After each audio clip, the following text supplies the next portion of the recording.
نحمده ونسلم علی رسول الکریم اما بعد فاعوذ باللہ من الشیطان الرجیم بسم اللہ الرحمن الرحیم۔ آج جو ٹاپک ہے اس کے اوپر میں نے گزشتہ ویڈیوز میں ایک اشارہ ایک ہینڈ دیا تھا کہ میں اس کے اوپر بات کروں گا، لیکن وقت کی وجہ سے ذرا یہ معاملہ لیٹ ہوتا جا رہا ہے، لہٰذا اس کی پہلی قسط آپ کے سامنے پیش ہے۔ ہم لوگوں نے اپنے جب میں اپنی ایج کے بات کرتا تو ہمیں اسکول میں اور یونیورسٹیز میں یہ پڑھایا جاتا رہا ہے کہ بھائی جو سو کالڈ جہاد بالا کوٹ تھا، وہ جو ہے it was been conducted by those Wahhabi Zionists and as their textbook says that it was being conducted against the Sikhs. Now this is the total ridiculous thinking, the ridiculous view, the wrong view, invalidated by their own books. کہنے کا مقصد یہ ہے کہ یہ جو جہاد بالا کوٹ کا شوشہ چھوڑا جاتا ہے اور ہمیں ٹیکسٹ بکس میں پڑھایا جاتا رہا ہے کہ بھئی انہوں نے تو سکھوں کے خلاف جہاد کیا تھا، تو یہ پہلی بات ہی مطلب اگر ایک نارمل انسان کی حیثیت سے آپ اس کا تجزیہ کریں، ایک نارمل ریڈر کی حیثیت سے، بنا اپنے آپ کو کسی کے ساتھ اٹیچ کیے، تو آپ کو پتہ لگے گا کہ یہ بات تاریخی طور پر ہی غلط ہے۔ وہ غلط اس طرح کہ بھئی اس دور میں تو بالا کوٹ میں سرے سے کوئی سکھ تھا ہی نہیں، سکھ تو اس ایریا کے اوپر حکومت کرنا چاہتے تھے لیکن کر نہیں سکے کیونکہ پختونوں نے ان کو کرنے نہیں دیا، ٹھیک ہے جی۔ تب انگریز بہادر نے ایک ایسی چال چلی کہ اس نے ایسے لوگوں کو منتخب کیا جیسے شاہ اسماعیل دہلوی ہو گیا، سید احمد بریلوی ہو گیا، جو نام کو بریلوی ہیں لیکن ان کے عقائد سارے وہابیوں والے تھے۔ شاہ اسماعیل جو تھا وہ شاہ ولی اللہ دہلوی کے خاندان سے تھا، مگر اپنے والد کا اور اپنے چچا کا راستہ چھوڑ کر اس نے عبد الوہاب نجدی کی پیروی کی اور آج تک دیوبند انہی کے عقائد پر کاربند ہے۔ یہ جو بات کی جاتی ہے کہ اس جہاد میں انہوں نے مطلب یہ ہے کہ پختونوں کی جانیں بچائی، مطلب یہ ہے کہ ایک فنی تھنگ، ایک فنی بات ہے، جھوٹ ہے، بکواس ہے۔ یہ میں ذرا اس کے اوپر ڈیٹیل میں اس طرح سے بات کرنا چاہتا ہوں اور میں اس میں جتنی بھی جو کچھ میں کہوں گا میں اس کے پروف دینے کا میں ذمہ دار ہوں۔ میں آپ کی اپنی کتابوں سے، دیوبند کی وہابیوں کی ان کی اپنی کتابوں سے یہ ثبوت دوں گا کہ انہوں نے جو کچھ بھی اس کے اندر ہمیں ٹیکسٹ بکس میں پڑھایا گیا ہے یہ سب کا سب جھوٹ تھا۔ اس کی چند ریزنز ہیں۔ پہلے یہی دیوبند اور یہی وہابی جو ہے پاکستان کے قیام کے مخالف تھے۔ جب قیام پاکستان ہو گیا، ان کے منہ کے اوپر لازوال تھپڑ پڑ گیا، کانگریس کو پیچھواڑے پر ایک لات پڑی تھی، تب انہوں نے یہ سوچا کہ چلو یار اس نومولود ریاست کو جو ہے کس طرح سے گمراہ کیا جا سکے، لہٰذا انہوں نے اپنے ان چیلے چمانٹوں کو، چوڑے اور چمار سے زیادہ ذلیل لوگوں کو انہوں نے ان کے اوپر مسلط کر دیا تھا۔ اچھا، انگریز نے ہندوستان پہ چونکہ قبضہ کیا تھا اپنی ایسٹ انڈیا کمپنی کے تھرو، اور ایسٹ انڈیا کمپنی کا وہ جو ٹرک تھی وہ انہوں نے یہاں پر بھی استعمال کیا۔ نہیں، انگریز اتنا بیسی تھا، میں بیسی یوز کروں ورڈ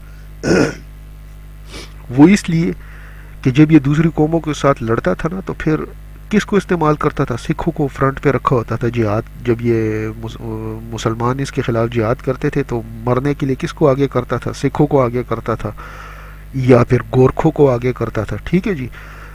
ان ریالٹی ہندو جو ہے، ہندو برہمن جو ہے، ہندوستان کا جو برہمن ہے، بھارت کا جو برہمن ہے، وہ ان کا منشی تھا، چمچہ تھا ان کا۔ لہٰذا آپ لوگوں کو تاریخ میں کبھی بھی کوئی ایسی چیز نہیں ملے گی جس سے پتہ چلے کسی ہندو نے ان کے خلاف بغاوت کی تھی۔ یہ جو 47 کا جو شوشہ چھوڑا جاتا ہے نا کہ بھائی انہوں نے انڈیپینڈنس حاصل کی، انڈیپینڈنس کسی انڈین کو حاصل نہیں ہوئی، یہ صرف جھوٹ ہے، بکواس ہے۔ برہمن کو اصل میں انگریز نے یہ کیا تھا کہ جانے سے پہلے سب کانٹیننٹ کو کسی طریقے سے مصیبت میں مبتلا رکھنے کے لیے انہوں نے اپنے جو چمچے تھے، جو چیلے چانٹے تھے، جو ہندو تھے، جو اس وقت برسر اقتدار تھے، ان کو انہوں نے اصل میں گورنمنٹ ٹرانسفر کی تھی۔ تو یہ جو انڈیپینڈنس تھی نا، یہ ایک سیمی انڈیپینڈنس تھی جو صرف ان کے لیے تھی۔ Rest of the people, Muslim, Sikh, Jains, Buddhists, Christians, یہ جتنے بھی تھے نا، ان سب کو انہوں نے سائڈ پہ کیا تھا، رگڑا دیا تھا۔ خیر، بہرحال یہ ٹاپک کسی اور طرف جا رہا ہے، لہٰذا میں دوبارہ اپنے اوریجنل ٹاپک کی طرف آتا ہوں۔ اس پر بھی بات کرنی بہت ضروری ہے اور میں انشاءاللہ کروں گا بھی کسی مناسب موقع پر۔ یہ جتنا میں آپ کے سامنے پیش کروں اس میں زیادہ تر تحقیق جو ہے ڈاکٹر مسعود احمد صاحب کی، اس سے میں استفادہ کروں، کیونکہ میرے نزدیک انہوں نے جو ہسٹوریکل اپروچ اس کے لیے کیے ریفرنسز کے ساتھ ساتھ، تو وہ قابل قدر ہے۔ تو یہ سید احمد شہید کی سوائے عمری نہیں ہے، بلکہ ان تذکروں کی جو ان کے متعلق اس وقت تک لکھے گئے ایک تنقید ہے۔ تو سوا نویسوں نے سید احمد کو نہیں سمجھا، کریکٹر کو نبھانے کی طرف توجہ نہیں کی، عقیدت مندوں نے ضم کے پہلو کو سمجھنے نہیں دیا، کبھی آسمان کی کہہ دی اور کبھی زمین کی لکھ دی، اور یہ اپنے تمام دعوے کو ثابت کرنے میں قطعی ناکام ہے۔ لہٰذا جو سید احمد رائے بریلوی صاحب ہیں، ان کی عظیم شخصیت ایک مہمہ بن کر رہ گئی ہے۔ ان کے سوائے کار جو ہیں وہ یہی ظاہر کرتے ہیں پیش ہر دو ایچ، نہ انہیں ملا سمجھا جا سکتا ہے، نہ طبیب بتایا جا سکتا ہے، نہ ان کو ولی کہا جا سکتا ہے، اور نہ عالم۔ تو پہلے تو ضرورت اس کی ہے کہ ان کی شخصیت کا تعین کیا جائے کہ وہ کس طبقے سے تعلق رکھتے ہیں، اور پھر اسی معیار سے ان پر روشنی ڈالی جانی چاہیے۔ تو جناب سید احمد بریلوی کون تھے؟ وہ مرشد تھے شاہ اسماعیل کے اور مولوی عبدالحی بڈھانوی کے، جو ان کی پالکی پکڑ کر ادباً پیدل چلا کرتے تھے، اور پھر ہم انہی دیوبندی اور وہابیوں کی کتابوں میں یہی پڑھتے آئے ہیں کہ یہی ادب گستاخیوں میں منتقل ہوتا چلا گیا، ان کے احکامات کی تعمیل نہیں کی گئی، گویا سید صاحب کی روحانیت جو ہے وہ شاہ اسماعیل کے ظاہری علم کی تعظیم کرنے لگی تھی، یہ ایسا ولی تھا، اور اگر وہ ولی تھے تو ان کی کرامتیں معجزات کے مقابل نظر آتی ہیں، اور باوجود ان کی بے نفسی اور عجز کے غصہ اور غضب کے آثار بھی دکھائی دے گئے ہیں، کیونکہ اگر آپ ان کی کتابوں کا مطالعہ کریں گے جو ان کی سوائے حیات پر لکھی گئی ہیں تو آپ کو پتہ چلے گا کہ انہوں نے مدینہ منورہ میں بحالت خواب جو ہے سید الکونین صلی اللہ علیہ وسلم سے جو بے تکی گفتگو کی تھی، اس میں ادب کا کوئی شائبہ نہیں تھا۔ اسی طرح جب پشاور سے ان کو رخصت کیا جا رہا تھا تو سب کو بیعت سے آزاد کر کے یہ فرمایا تھا کہ مجھے ان لوگوں سے نفرت، ایسی نفرت ہے جیسے کسی کو قے سے ہوتی ہے۔ تو وہ نفرت کیوں تھی، اس کے اوپر میں بعد میں ڈیٹیل سے جو ہے ذرا بحث کروں گا کہ کیوں تھی وہ۔ بہرحال یہ ساری باتیں جو ہیں معصومیت اور ولایت کی مکمل تردید ہے۔ اگر وہ بہادر سپاہی تھے تو سرحد میں وہ اپنی بہادری و سپاہگری کے جوہر نہ دکھا سکے۔ اگر ان کو عالم سمجھ لیا جائے تو انہیں وہ بھی علم تو حاصل ہو سکتا ہے، مگر وقت ضرورت ان کی علمیت کہیں روپوش ہو گئی تھی، اور جس اخلاق کریمانہ کی یہ ڈھنڈورا پیٹتے ہیں، جب داغ لگا ہوا گوشت سامنے آیا تھا تو دال پر گزر بسر کی اور پکانے والے کو سخت الفاظ سے یاد کیا، جو ان کے جو صاف بتائے گئے ان میں بھی تناقض پایا جاتا ہے۔ اچھا، ہندوستان کو دارالحرب سمجھتے ہیں مگر یہاں جہاد نہیں کرتے۔ انہوں نے سکھوں سے جہاد کیا، لیکن اس جہاد کے متعلق جتنی پیشن گوئیاں کی ان میں سے ایک بھی صحیح نہیں نکلی۔ ٹھیک ہے جی، پنڈاریوں میں رہ کر شب خون مارنا سیکھا ہے، حالانکہ حدیث اس کی ممانعت کرتی ہے کہ بے خبری میں حملہ نہ کیا جائے، اور مسلمانوں کی درخواست تھی کہ جہاد ہندوستان میں انگریزوں سے سٹارٹ کیا جائے، اس کو مسترد کر دیا۔ کیوں؟ کہ ان کے خیال میں انگریزوں سے جہاد کرنا بلوے کے مترادف تھا۔ تو اس سے ظاہر ہوتا ہے کہ وہ انگریزوں کے مداح اور موترف تھے، اور شاید یہی وجہ ہے کہ ان کی آل اولاد اور قبیل کے لوگ یعنی سو کالڈ طالبان، دیوبندی، وہابی لوگ اپنے اسی مرشد کے اصول کے خلاف چل رہے ہیں۔ اس وقت تو انگریز حاکم تھا، لیکن اب تو حاکم اچھے یا برے جیسے بھی ہیں مسلمان تو ہیں نا، لیکن نہیں جی، وہ کفر شرک بدعت کے فتوے کہاں رکتے ہیں۔ سید صاحب کو جو پہلا تذکرہ ہے وہ سوائے احمدی ہے، ٹھیک ہے، یعنی تواریخ عجیبہ۔ اس کے مصنف کون ہے؟ محمد جعفر تھانیسری، اور ان کی قابلیت اور دیانت کیا چیز ہے اس کی مثال آپ اس چیز سے سمجھ لیتے ہیں کہ انہوں نے خود لکھا ہے کہ میں نے 10 برس کی عمر تک کوئی تعلیم حاصل نہیں کی، یعنی کورا کاغذ، ان پڑھ۔ 12 برس کی عمر میں والد کے انتقال کے بعد میری والدہ نے مجھے تعلیم دلوائی، اور 1856 میں عرضی نویسوں کے زمرہ میں داخل ہوا، اور تمام وکیل مجھ سے قانونی مشورے لیتے، میں صدقے جاؤں۔ یعنی وہ وکیل جو 4-5 سال اپنی لاء کی سٹڈیز کرتے ہیں، وہ ان جیسے ان پڑھوں سے جو ہے قانونی مشورے لیتے ہیں۔ یعنی میں ایک سمپل مثال بتانا چاہتا ہوں۔ ہمارے یہاں ایک صاحب ہیں، میں ان کا نام نہیں لینا چاہتا ان کی عزت اور ریسپیکٹ کی وجہ سے۔ وہ صاحب ہیں بیسیکلی کورے چٹے ان پڑھ، لیکن چونکہ وہ وکیلوں کے ساتھ اٹھتے بیٹھتے ہیں، منشی ہیں ان کے لیے ٹاؤٹ کی طرح کام کرتے ہیں، ان کے لیے لوگوں کو کیسز وغیرہ لے کر آتے ہیں، تو لوگوں کو جب وہ باہر ہوتے ہیں نا تو لوگوں کو یہ بتاتے ہیں کہ میں تو وکیل ہوں، مجھ سے سارے وکیل مشورے لیتے ہیں۔ یہ وہی والا معاملہ تھا ان کا۔ اچھا، یہ نہیں کہ اس کے بعد پھر ان کو غدر میں، یعنی وہ پٹنہ کے مولوی یحییٰ علی کا شریک کار ہو گیا تھا تھانیسری، اور ان دونوں نے 1854 کی مذہبی سازشوں کے قیدیوں میں نمایاں جگہ بھی حاصل کی۔ چونکہ یہ دونوں مخلص اور بااصول انسان تھے اس لیے انہیں سزا ہوئی، اور سر رابرٹ ایڈورڈ نے مقدمہ امبالہ کے فیصلے میں جعفر کی قابلیت کا اعتراف کیا، اور سزا کے متعلق لکھا ہے کہ اس جرم میں کوئی شک نہیں، لہٰذا اس کی سزا میں تخفیف نہیں ہو سکتی۔ تو جب کالے پانی سے رہائی پا کر اچھا، یہاں پر میں بھی صرف ان کے لکھے ہوئے آپ کو بتا رہا ہوں، اس کے اوپر میں اپنا تبصرہ نہیں کر رہا۔ کیونکہ اسے تبصرہ کرنے والی بہت سی باتیں ہیں، میں آہستہ آہستہ اس کے ساتھ کرتا جاؤں گا کہ جب کالے پانی سے رہا پا کر 1883 میں ہندوستان واپس آئے تو انہوں نے کتابیں لکھی. سوائے احمدی ان کی مشہور کتاب ہے اور مستند ہے. انہوں نے خود اعلان کیا کہ قریباً 400 صفحوں کے مختلف مؤلفوں کے لکھے ہوئے سما میرے سامنے ہیں، مگر میں نے ان پھولوں سے عطر کھینچ لیا ہے تاکہ ہر کہوہ میں اس کا پھویا لے کر معطر ہو جائے. یہ ان کے الفاظ ہیں. اس طرح اس میں دوسری جو ہے کہ انہوں نے یہ بھی لکھا ہے کہ سید صاحب کے متعلق جتنا بھی مواد ممکن تھا وہ تو انہوں نے فراہم کر لیا، اور ان کی تحقیق بھی قابل اعتماد ہے. ان کے تدین کا اعتراف کرنا پڑتا ہے کہ سید صاحب کی ناکامی کے جو اسباب ان کی سمجھ میں آئے ہیں وہ صاف صاف لکھ دیے، برخلاف ان کے دوسرے تذکرہ نویس کے جنہوں نے سخن سازی اور تعویل کے ذریعے ناکامی پر پردہ ڈالنا چاہے. کہیں پر پختونوں کو مورد الزام ٹھہرایا، کہیں پر اپنے وہ کہتے ہیں کہ اپنے ہی لوگوں کو انہوں نے مورد الزام ٹھہرا دیا کہ ان کی وجہ سے یہ ہم لوگ ناکام ہوئے تھے. اچھا، 16 برس کی عمر میں انہوں نے شاہ اسماعیل کی تفویۃ الایمان پڑھی تھی، جس کو تفویۃ الایمان کہنا چاہیے، ایمان کو فوت کرنے والی کتاب. تقویت الایمان کیا چیز ہے جس کو آج بھی بعض پختون لوگ بڑے پڑھائی جاتی ہے، ان کو بہت غور سے ان کو وہیں سے ان کا ایمان اور عقیدہ تباہ کیا جاتا ہے. یہ عبدالوہاب نجدی کی لکھی ہوئی کتاب التوحید کا ہندوستانی چرب ہے، جو کہ اسماعیل نے لکھا تھا شاہ ولی اللہ کے مسلک سے ہٹ کر.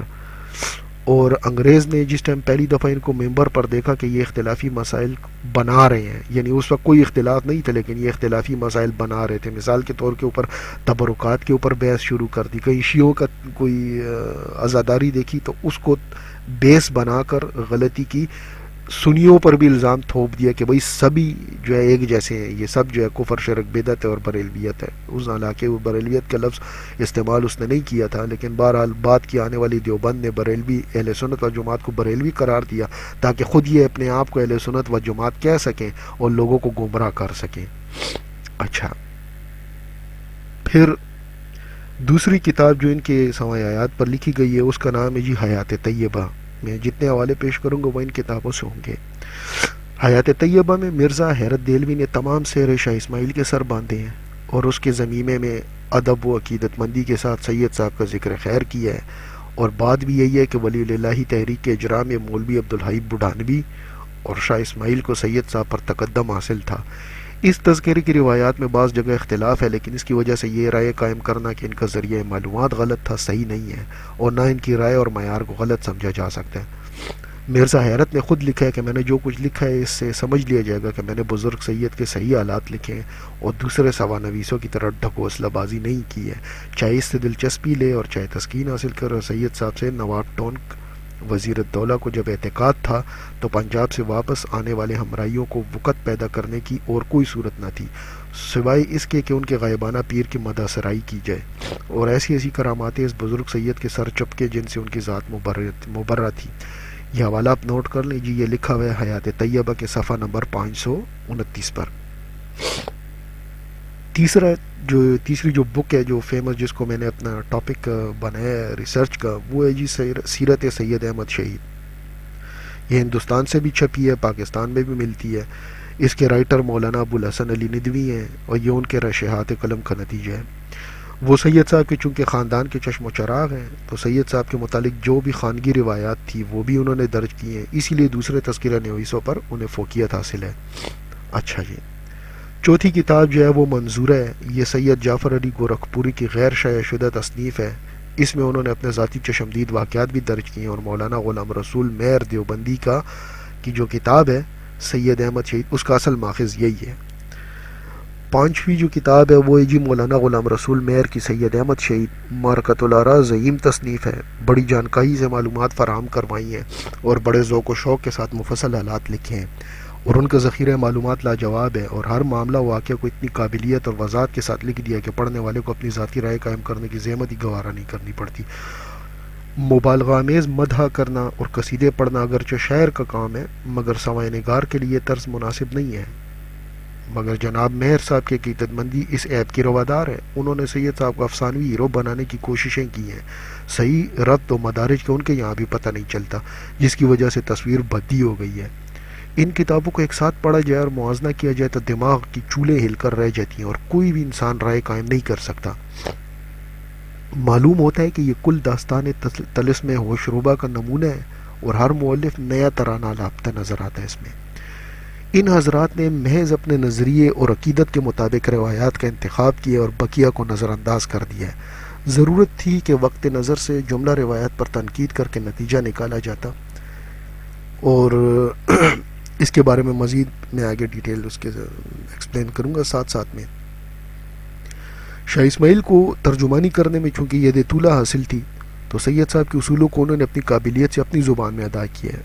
مطلب یہ ہے کہ معلوم ہوتا ہے کہ مولوی عبدالحی کی حیات میں شاہ اسماعیل اس احتیاط سے کام لیتے تھے، مگر مولوی کے عدم موجودگی میں اور ان کی وفات کے بعد وہ مختار کل بن گئے تھے۔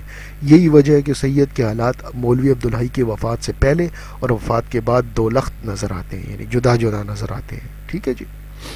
مولوی عبدالحی ابن شیخ ہبت اللہ بٹھانا ضلع مظفر نگر یو پی بھارت کے رہنے والے تھے۔ شاہ عبدالعزیز دہلوی کے داماد تھے۔ سید احمد بریلوی کے ہاتھ پر بیعت ہوئے۔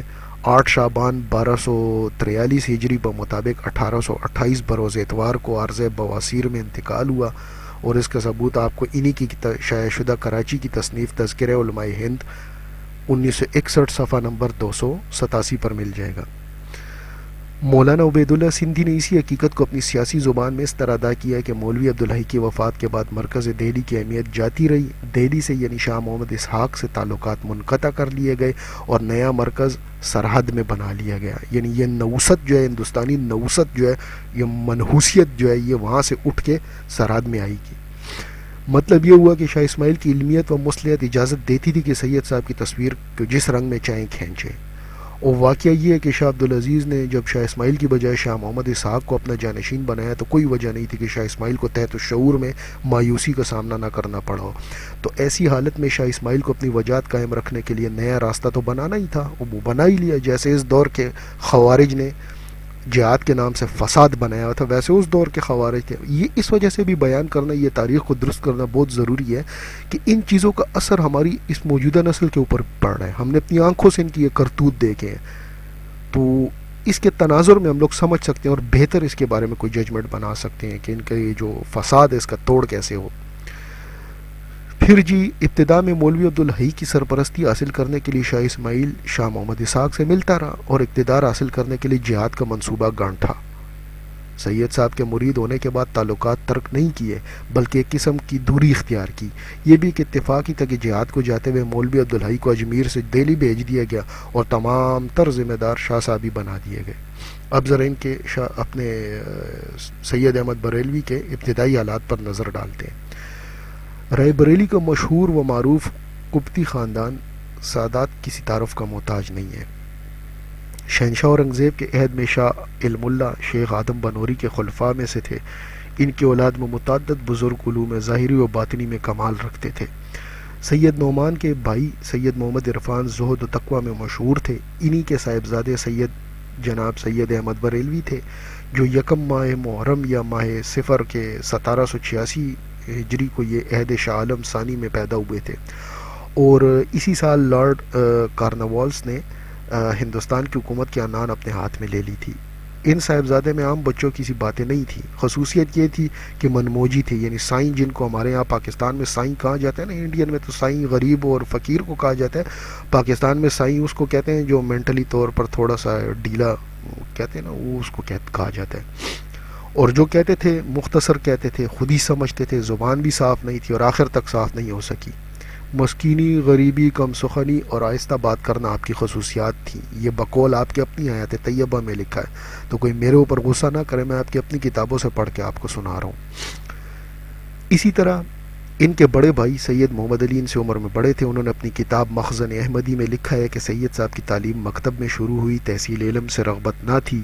یہ حیات طیبہ کا بیان ہے کہ غیر معمولی سکوت کی وجہ سے وہ اعلیٰ درجے کے غبی مشہور تھے۔ غبی جانتے ہیں نا کس کو کہتے ہیں؟ بچپن میں ہی نہیں بلکہ جوانی میں بھی پڑھنے لکھنے کی طرف رغبت نہ تھی۔ قرآن پاک کا ناظرہ پڑھا تھا، اس کی چند صورتیں یاد ہو گئی تھیں، جبکہ کریمہ کا پہلا مصرع دعائیہ ہے مگر یاد کر کے نہیں دیا۔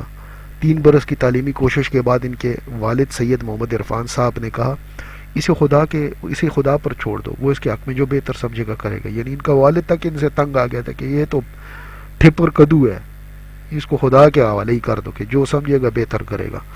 بہرحال ان صاحبزادے کے حرکات و سکنات سے بے رغبتی ظاہر تھی، انہیں کسی کی پرواہ نہ تھی، لہٰذا گھر والوں نے بھی ان کی پرواہ نہیں کی اور ان کو ان کے حال پر ہی چھوڑ دیا۔ اب ذرا ان کے بچپن کو جب 17 سال بعد والد کا انتقال ہوا اور ان کو بچپن کی آوارگی کے چسکے نے گھر سے باہر نکال دیا تو یہ شاہ عبدالعزیز کے گھرانے میں پہنچ گئے جو کہ ان کے خاندان کے واقف تھے پرانے۔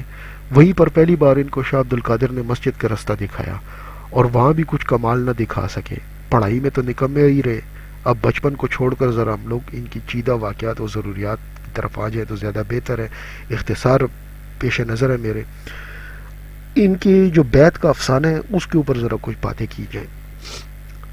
لکھا ہے جی کہ بیعت معمول کے مطابق لی گئی تھی مگر اس کو اہمیت دے کر عجائبات کا ایک ڈھکوسلا بنا دیا گیا ہے۔ مانا کے طریقہ نقش بندیہ میں بیعت لی گئی تھی مگر تشریح غرابت کے ساتھ کی گئی ہے۔ لکھا گیا ہے کہ بیعت لیتے وقت شاہ صاحب نے فرمایا تھا، یہ کون شاہ صاحب نے؟ شاہ اسماعیل دہلوی نے جب یہ سید احمد بریلوی کی سے بیعت کر رہا تھا تو کس طرح سے اس نے بیعت کی تھی، میں ذرا اس کی طرف آپ کی توجہ دلانا چاہتا ہوں۔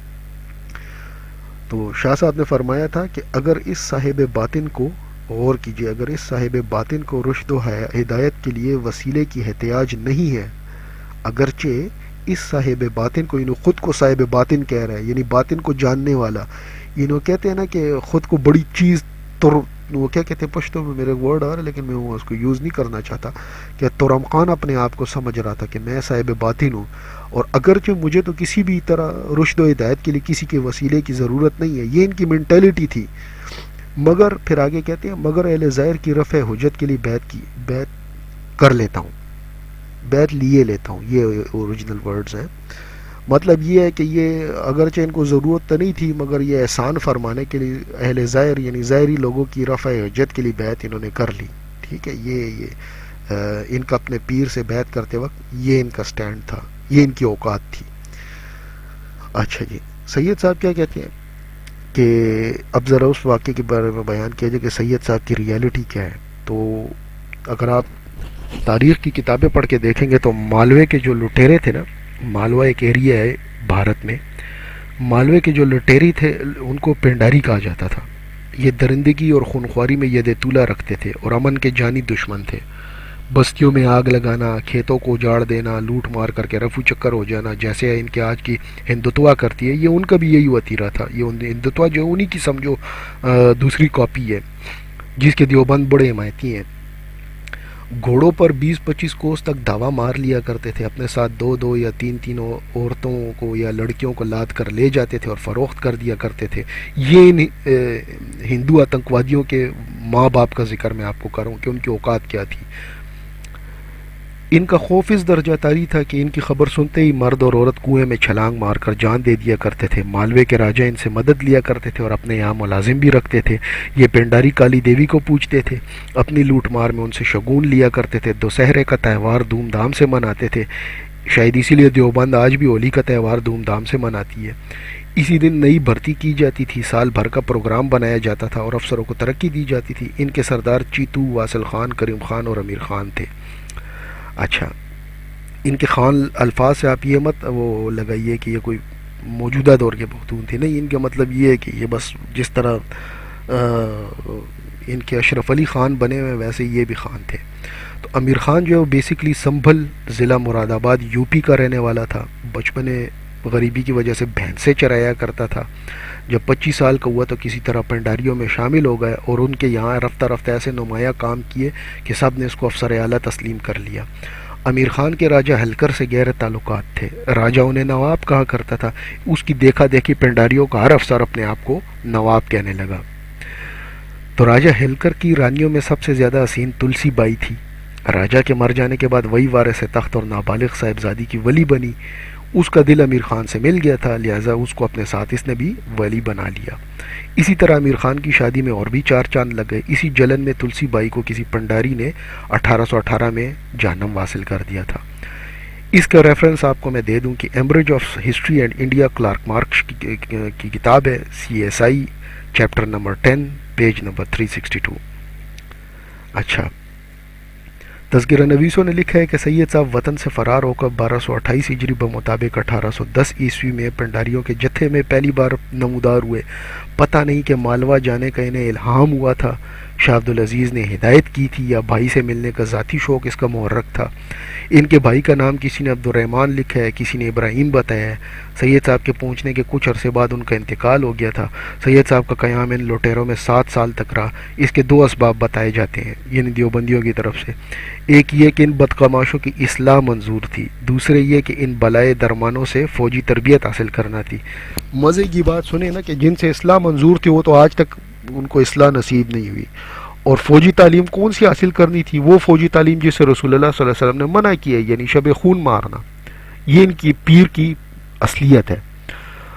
تو واقعات مظہر ہے کہ دونوں وجوہات میں سے کسی ایک میں بھی کامیابی حاصل نہیں کر سکے، البتہ ان لوگوں سے سیکھ کر شب خون مارنے میں ضرور کمال حاصل کر لیا تھا، جس کی حدیث ممانعت کرتی ہے کہ یعنی غفلت میں یا سوتے میں دشمن پر حملہ نہیں کرنا چاہیے۔ نواب امیر خان کے یہاں کسی کی تنخواہ مقرر نہیں تھی، مال غنیمت مل جاتا تو عید ہو جاتی، ورنہ محرم کا مہینہ رہتا۔ سید صاحب حسب عادت لشکریوں کی خدمت کیا کرتے تھے، ان کی یہ دعائیں فرماتے تھے، ان کے ضمیر کے حال بتا دیتے تھے۔ برکت کے لیے یہ لوگ ان مہموں میں اپنے ساتھ لے جاتے تھے، بلکہ بعض کا خیال تھا کہ سید کو نجوم آتا ہے، بعض کی رائے تھی کہ ان کے قبضے میں امزاد ہے۔ ان کے بھائی سے معلوم ہو گیا تھا کہ سید صاحب پڑھے لکھے نہیں ہیں، مگر دہلی کے ایک سپاہی نے بتایا کہ شاہ عبدالعزیز نے ان پر ایک نظر ڈالی ہے اور وہ انہی کے مونڈھے ہوئے ہیں۔ یعنی ایک نظر ڈال کے یہاں پر ولی کی کرامت کو مان رہے ہیں، لیکن عقیدہ ان کا یہ ہے کہ کوئی کسی کو ولی جو ہے تو وہ علم نہیں دے سکتا کسی کو بھی، ٹھیک ہے۔ ایک مرتبہ دوران جنگ مخالف انگریز کے خیمے میں بے درنگ گھس گئے۔ انگریز افسران ان کے والہانہ انداز دیکھ کر مشکوک نہیں ہوا بلکہ محظوظ ہوا۔ سوائے احمدی میں جعفر تھانیسری کی روایت ہے کہ اس انگریز سے سید صاحب نے نواب امیر خان کی سفارش کی تو اس نے وعدہ کر لیا کہ وہ نواب سے نہیں لڑے گا اور انگریزی سرکار سے صلح بھی کرا دے گا۔ اسی وجہ سے سید صاحب انگریزوں کے منہ و مداح تھے۔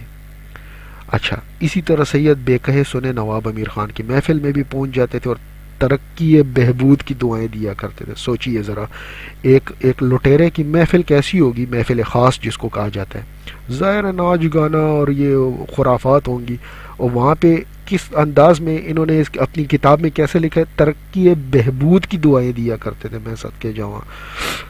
پھر میجر وکٹر جو تھا 1818 میں دہلی کا ریزیڈنٹ مقرر ہوا تھا، تو سید صاحب یہ سن کر کہ میجر وکٹر جو ہے وہ صلح کی گفتگو کرنے نواب امیر خان کے پاس آ رہا ہے، آدھی رات سے اٹھ کر نواب امیر خان کی خدمت میں پہنچے۔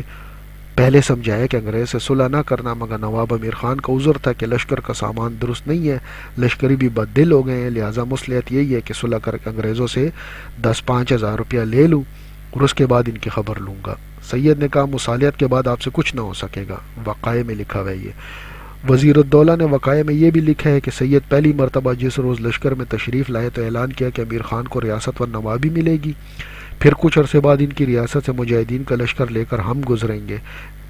یعنی غور کریں ذرا اس ٹرک کے اوپر کہ پہلے سے اس کو پتہ تھا کہ یار یہ انگریز کے پاس جا کے صلح کرنے جا رہے ہیں، یہ بھنڈاری جو انگریز سے صلح کرنے جا رہا ہے، تو اپنے معتقدین کو متاثر کرنے کے لیے جعلی پیر کی طرح اس نے آ کے اعلان کر دیا کہ جی اس کو ریاست و نوابی ملے گی، کیونکہ جو انگریز اس کے پشتر ہو گیا، صلح ہو گئی اس کے ساتھ، 5-10 ہزار روپے اس زمانے میں بہت بڑی چیز تھی۔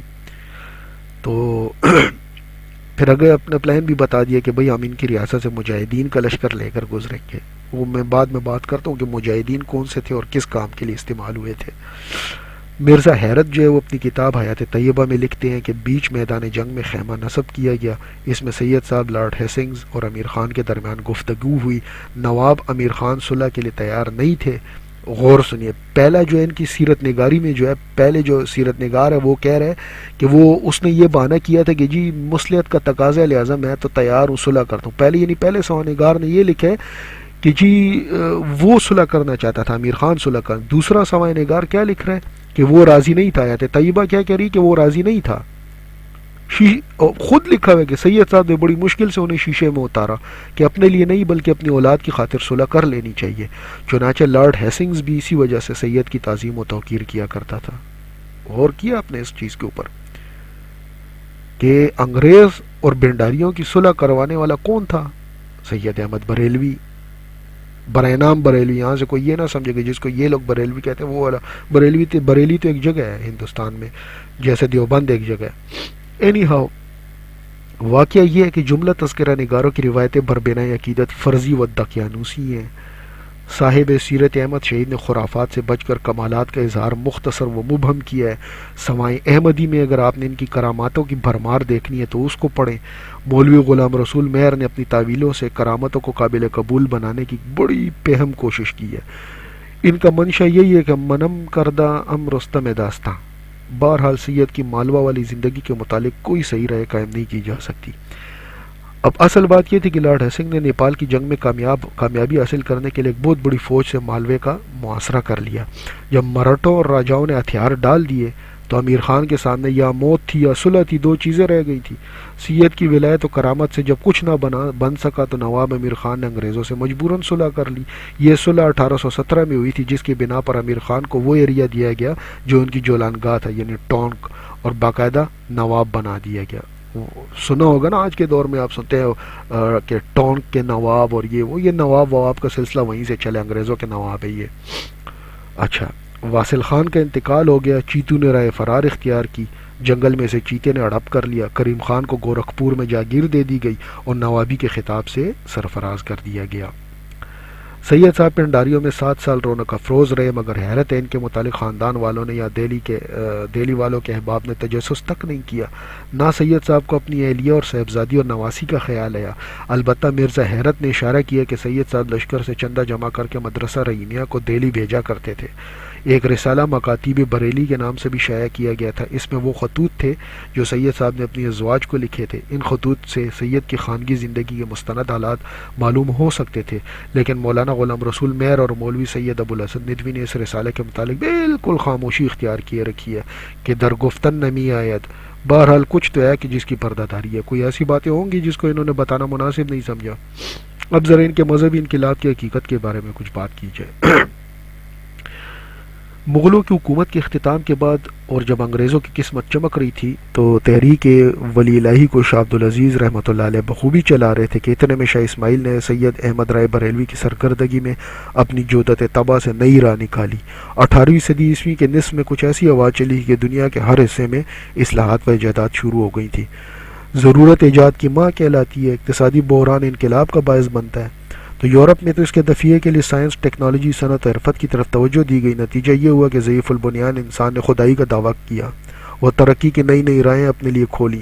اس جد و جہد میں انگلستان کو تمام یورپ پر اس لیے فوقیت حاصل ہوئی کہ فیکٹری سسٹم کی ایجاد، دولت کی افراط نے اور دوسرے ملکوں کی لوٹ مار نے ان کی تہذیب کو، تمدن کو چار چاند لگا دیے۔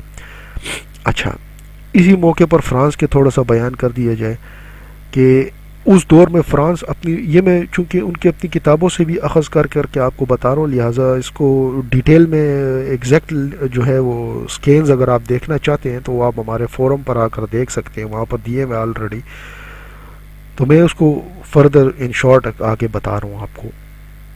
جس طرح مطلب یہ ہے کہ فری میسنز نے چرچ سے ٹسل کی تھی اور فرانس اس کا نتیجہ ہے کہ فرانس میں انقلاب آیا، تو مطلب یہ ہے کہ ویلزلی اور ویکفیلڈ نے ان تمام خرابیوں کو دور کرنے کا بیڑا اٹھایا تھا اس دور میں، اور ان کی تحریک کو میتھوڈزم کے نام سے جانا جاتا ہے۔ اچھا، بہرحال میتھوڈزم کے ہم اثر جو تھے وہ ایونجیلیکلز کی چرچ کے معید تھے، جو آج بھی صہیونیت کے مددگار ہیں۔ ایونجیلیکلز جو ہیں صہیونیت کو مانتے ہیں، وہ زائنسٹ ہیں، اور ان کا اپنا گروپ بطریق منظم و متحد بھی تھا۔ یہ لوگ چرچ کی دوسری جماعتوں کے برخلاف اپنے مخالفین پر تشدد کو جائز سمجھتے تھے۔ ان کا اثر اونچے اور درمیانی طبقات پر بہت تھا، اسی لیے عوام ان سے خائف تھے۔ جیسے یہ آج کے دور کے وابی دیوبندی نہیں ہیں جو اپنے ہی مسلمانوں کے اوپر تشدد کو جائز سمجھتے ہیں، ویسے ہی وہ ایونجیلیکلز تھے، پہلے وہ عیسائیوں کو مارتے تھے، جب ان کا پلہ مطلب یہ ہے کہ جب ترقی نے ان کو چھوا تو انہوں نے اس کا تھوڑی سے رخ چینج کر لیا۔ اچھا، ان میں ایک تنظیم تھی، کلپم کہلاتی تھی، ٹھیک ہے۔ رسم غلامی کا دشمن ویلبر فورس اور مشہور شاعر کوپر اسی جماعت سے تعلق رکھتے تھے۔ اصول کے مطابق، خیر بہرحال یہ اس کی اگر آپ مزید ڈیٹیل پڑھنا چاہتے ہیں تو history of freedom movement in India پڑھ لیجئے، تارا چند کی لکھی کتاب ہے، اس کے پیجز ہے 310 سے 312 تک، اس پہ آپ کو یہ سب مل جائے گا۔ مدعا یہ ہے کہ انقلابات اور تنازعات مغربی ممالک میں تو ترقی کا باعث ہوئے، مگر مشرق میں ان کی ترقی الٹی ہوئی، یہاں ایک تصدیات اور نظام حکومت کی خرابیوں نے ان کو پنپنے نہیں دیا۔ ہدایت و اصلاح کا کام علماء کے فرائض میں تھا، مگر یہ سو کارڈ علماء خود نفسانیت میں مبتلا تھے اور سیاست و حالات اور زمانے سے بالکل نابلد تھے۔ ان کی توجہ صرف عقائد کی ادھیڑ بن میں اور مسائل کی کانٹ پھانس تک ہی مرتکز رہی۔ پھر ابن تیمیہ کا دور آیا، جس کے عقائد کے بارے میں آپ مکمل تفصیلات ہمارے بلاگز پر پڑھ سکتے ہیں۔ یہ اسی کے بد خیالات تھے کہ پہلی بار امت میں ایک نئی طرز کا فرقہ دیکھنے میں آیا نظر آیا، یعنی اللہ کی تجسیم، شیعہ اور دیگر لوگوں کو بزور قوت ختم کرنا، بظاہر حنبلی تقلید مگر اصل میں خود ساختہ توحید اور شریعت کا نفاذ جس کی اصلی انابل سے کوئی تعلق واسطہ نہیں بنتا۔ اس کے غلط عقیدوں کے خلاف اس زمانے کے علماء عرب و عجم نے بہت کچھ کیا، یعنی اس سے اندازہ لگا لیں کہ جناب رسول اللہ صلی اللہ علیہ وسلم کی قبر مطہر کی زیارت کے متعلق بحث کرنے کو علماء دمشق نے اپنا نمائندہ شیخ صفی الدین ہندی رحمۃ اللہ علیہ کو بنایا تھا۔ تو خاتمہ بحث پر ہندی مولوی نے اعلان کیا کہ اے ابن تیمیہ، تمہاری مثال پھدکنے والی چڑیا کی سی ہے، جب تمہاری گرفت کرتا ہوں اچھل کر دوسری شاخ پر چلے جاتے ہو۔ معتقدین نے اس کے یہ معنی لیے کہ شیخ صفی الدین ہندی نے اپنی شکست مان لی ہے کہ وہ ابن تیمیہ کی گرفت نہیں کر پائے۔ یعنی وہ کیا نرالے وچار ہیں یار آپ لوگوں کے۔ یہی کام آج بھی ان کی نسل یعنی وہابی فتنہ کرتا رہتا ہے۔ جب سنیوں سے آپ، میں نے جتنے بھی یوٹیوب پر ادھر ادھر جتنے ان کے بحث مناظرے دیکھے ہیں، وہ ٹاپک کچھ ہوگا درمیان میں وہ اپنی پخ نکال کے آگے سے پتہ نہیں کیا کیا آپ لوگوں کو بکواس لا یعنی سنا کر وقت ضائع کر دیتے ہیں۔ بہرحال ہم دوبارہ شاہ اسماعیل کی طرف آتے ہیں کہ یہ وہ مختصر بیک گراؤنڈ تھا، جو دور تھا جس میں یہ ان کی پیدائش اور ان کے بڑھوتری ہوئی ہے۔ شاہ اسماعیل کی تاریخ مختصراً بیان کی جاتی ہے کہ شاہ عبدالعزیز نے اپنا ترکہ اپنی صاحبزادیوں کو دیا تھا۔ وصال سے کچھ روز پہلے اپنے نواسے شاہ محمد اسحاق کو جانشین بنایا تھا۔ شاہ اسماعیل اور مولوی عبدالحی کو اس بات سے بڑی مایوسی ہوئی۔ شاہ صاحب کو شاہ اسماعیل کا خیال تھا، اس لیے شاہ رفیع الدین کے انتقال کے بعد 1232 ہجری بمطابق 1817 میں شاہ اسماعیل کو ان کی مسند درس عطا کر دی۔ شاہ اسماعیل نے شاہ عبدالعزیز کے مسلک کے خلاف اپنا دوسرا مسلک بنایا تاکہ اہمیت حاصل کر سکے۔ اس کے عقائد وہی تھے جو نجدیوں کے تھے۔ اپنے مسلک کی اشاعت ابتدا میں طبقہ اسفل سے شروع کی، جامع مسجد کی سیڑھیوں پر واز دینے شروع کیے۔ اس کی نرالی تقریروں سے لوگوں کا رجحان اس کی طرف بڑھنے لگا، جیسے آج محمد علی بھگوڑا جو ہے یا اسی طرح کے یعنی دیگر آپ فتنے اور فسادیوں کو دیکھ لیں، وہ اپنے آپ کو پاپولر بنانے کے لیے کیا کرتے ہیں؟ وہ یہی کرتے ہیں نا کہ اسٹیبلش عقیدوں کو غلط قرار دیتے ہیں۔ ان کا یہ مقصد ہوتا ہے کہ لوگ ہمیں درست سمجھے، باقیوں کو غلط سمجھے، اور اس اختلاف کی وجہ سے جتنے بھی ان جیسے بد کردار نسلیں ہوتی ہیں وہ اس کی طرف اپروچ کرتی ہے۔ This is a simple thing, nothing complicated in it to be understand. اچھا، اس کی نرالی تقریروں کی وجہ سے لوگوں کا رجحان اس کی طرف بڑھنے لگا۔ خاندان کے علماء اور مولانا فضل حق خیر آبادی رحمۃ اللہ علیہ نے اس کو تنبیہ و فہمائش کی، مگر یہ اپنی روش پر قائم رہا۔ چنانچہ مناظروں اور مباحثوں کی وجہ سے فتنے کا اندیشہ ہوا تو ریزیڈنٹ چارلز مٹکاف نے جامع مسجد کی سیڑھیوں پر واز کہنے پر ممانعت کر دی۔ شاہ اسماعیل نے ریزیڈنٹ سے صفائی کرنا ضروری سمجھی۔ اس زمانے میں انگریز آرزو کیا کرتا تھا کہ صاحب اثر علماء و شرفاء سے ربط و ضبط پیدا کرے۔ ریزیڈنٹ نے بڑے تپاک سے اسماعیل کا استقبال کیا اور اس کی تقریر سے مرعوب ہو کر جامع مسجد کی سیڑھیوں پر واز کہنے کی اجازت دے دی۔ اس طرح دونوں میں مراسم دوستی بڑھ گئے۔ انگریز کی دیوبند کے پیر و مرشد سے دوستی یہاں سے شروع ہوئی تھی۔ واز کی بندش سے پہلے شاہ اسماعیل نے اپنی کتاب رد شرک عربی میں تصنیف کی تھی۔ اس کا ترجمہ تقویت الایمان کے نام سے بعد میں شائع کیا گیا۔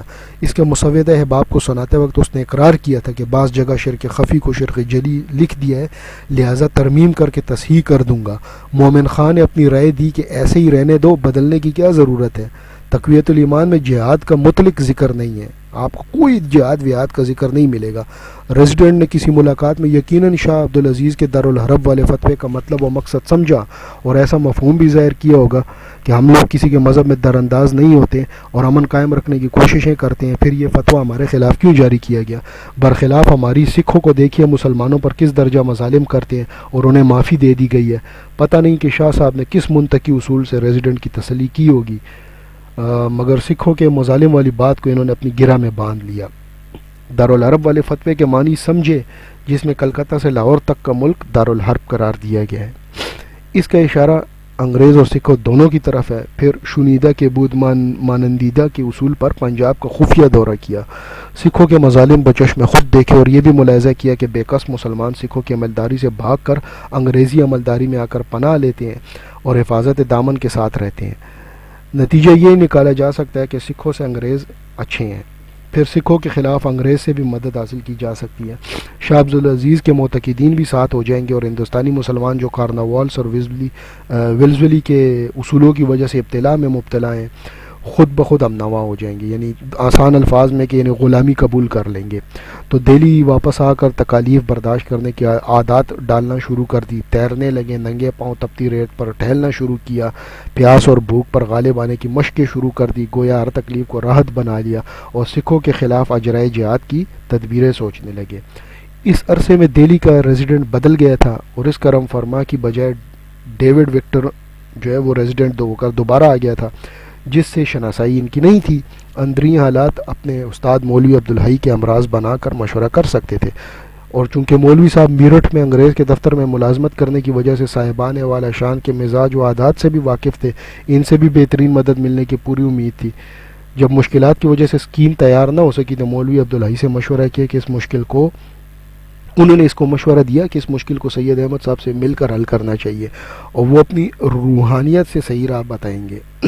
ٹھیک ہے جی، یہ بقول سر سید احمد خان نے بھی اس کا ذکر کیا ہوا ہے.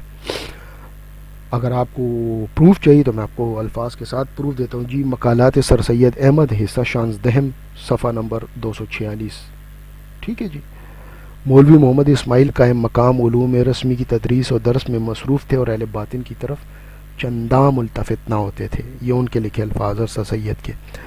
اچھا، وہ اس تجویز پر راضی ہونے والے تو نہیں تھے، مگر غرض بری بلا ہوتی ہے. مولوی عبدالحی کے ساتھ انہیں سید احمد کی خدمت میں جانا پڑا.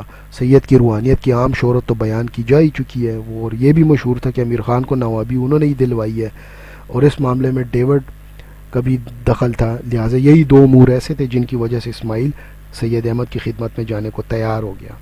جس طرح سید احمد نے 2 نفل مولوی عبدالحی کو پڑھوا کر متاثر کیا تو اسی طرح اپنے طلسم کا اثر اسماعیل کو بھی 2 نفل پڑھنے کی فرمائش کر دی. 2 سجدوں میں سارا وقت گزر گیا. علم معقول شرمندہ ہو کر رہ گیا. فہم و فراست اس کی توجیہ نہ کر سکی. وہ سمجھتے تھے کہ روحانیت بغیر عقل کے ایسی ہے جیسے خردرو گھاس، لیکن عقل کے ذریعے سے گل و ثمر حاصل کیے جا سکتے ہیں. اس مشاہدے سے حیرت اس درجے ہوئی کہ سکھوں سے جہاد کا تصور ہی غائب ہو گیا. حیات طیبہ کے پیج نمبر 209 پر لکھا ہے کہ شاہ اسماعیل نے سید احمد صاحب کی خاص باتوں میں اطاعت قبول کر لی اور سنت نبوی کے مطابق بیعت بھی کی.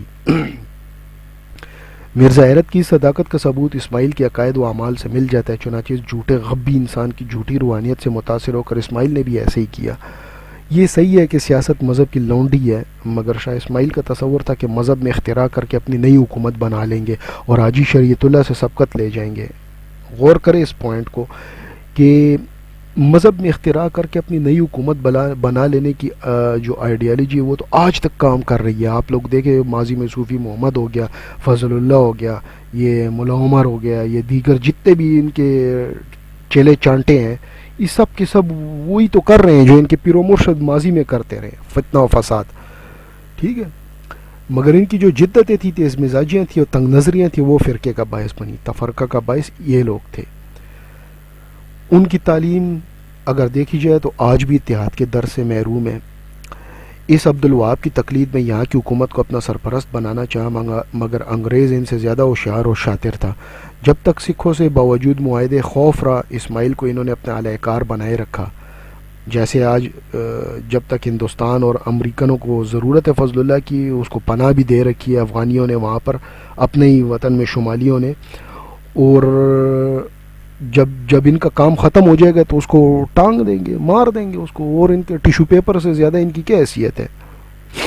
اچھا، مگر اس کے مرنے کے کچھ عرصے بعد ان کے معتقدین پر انگریزوں نے وہ ستم ڈھائے کہ توبہ ہی بھلی، کیونکہ اب رنجیت سنگھ اور انگریز کے درمیان دائمی صلح کا معاہدہ ہو گیا تھا.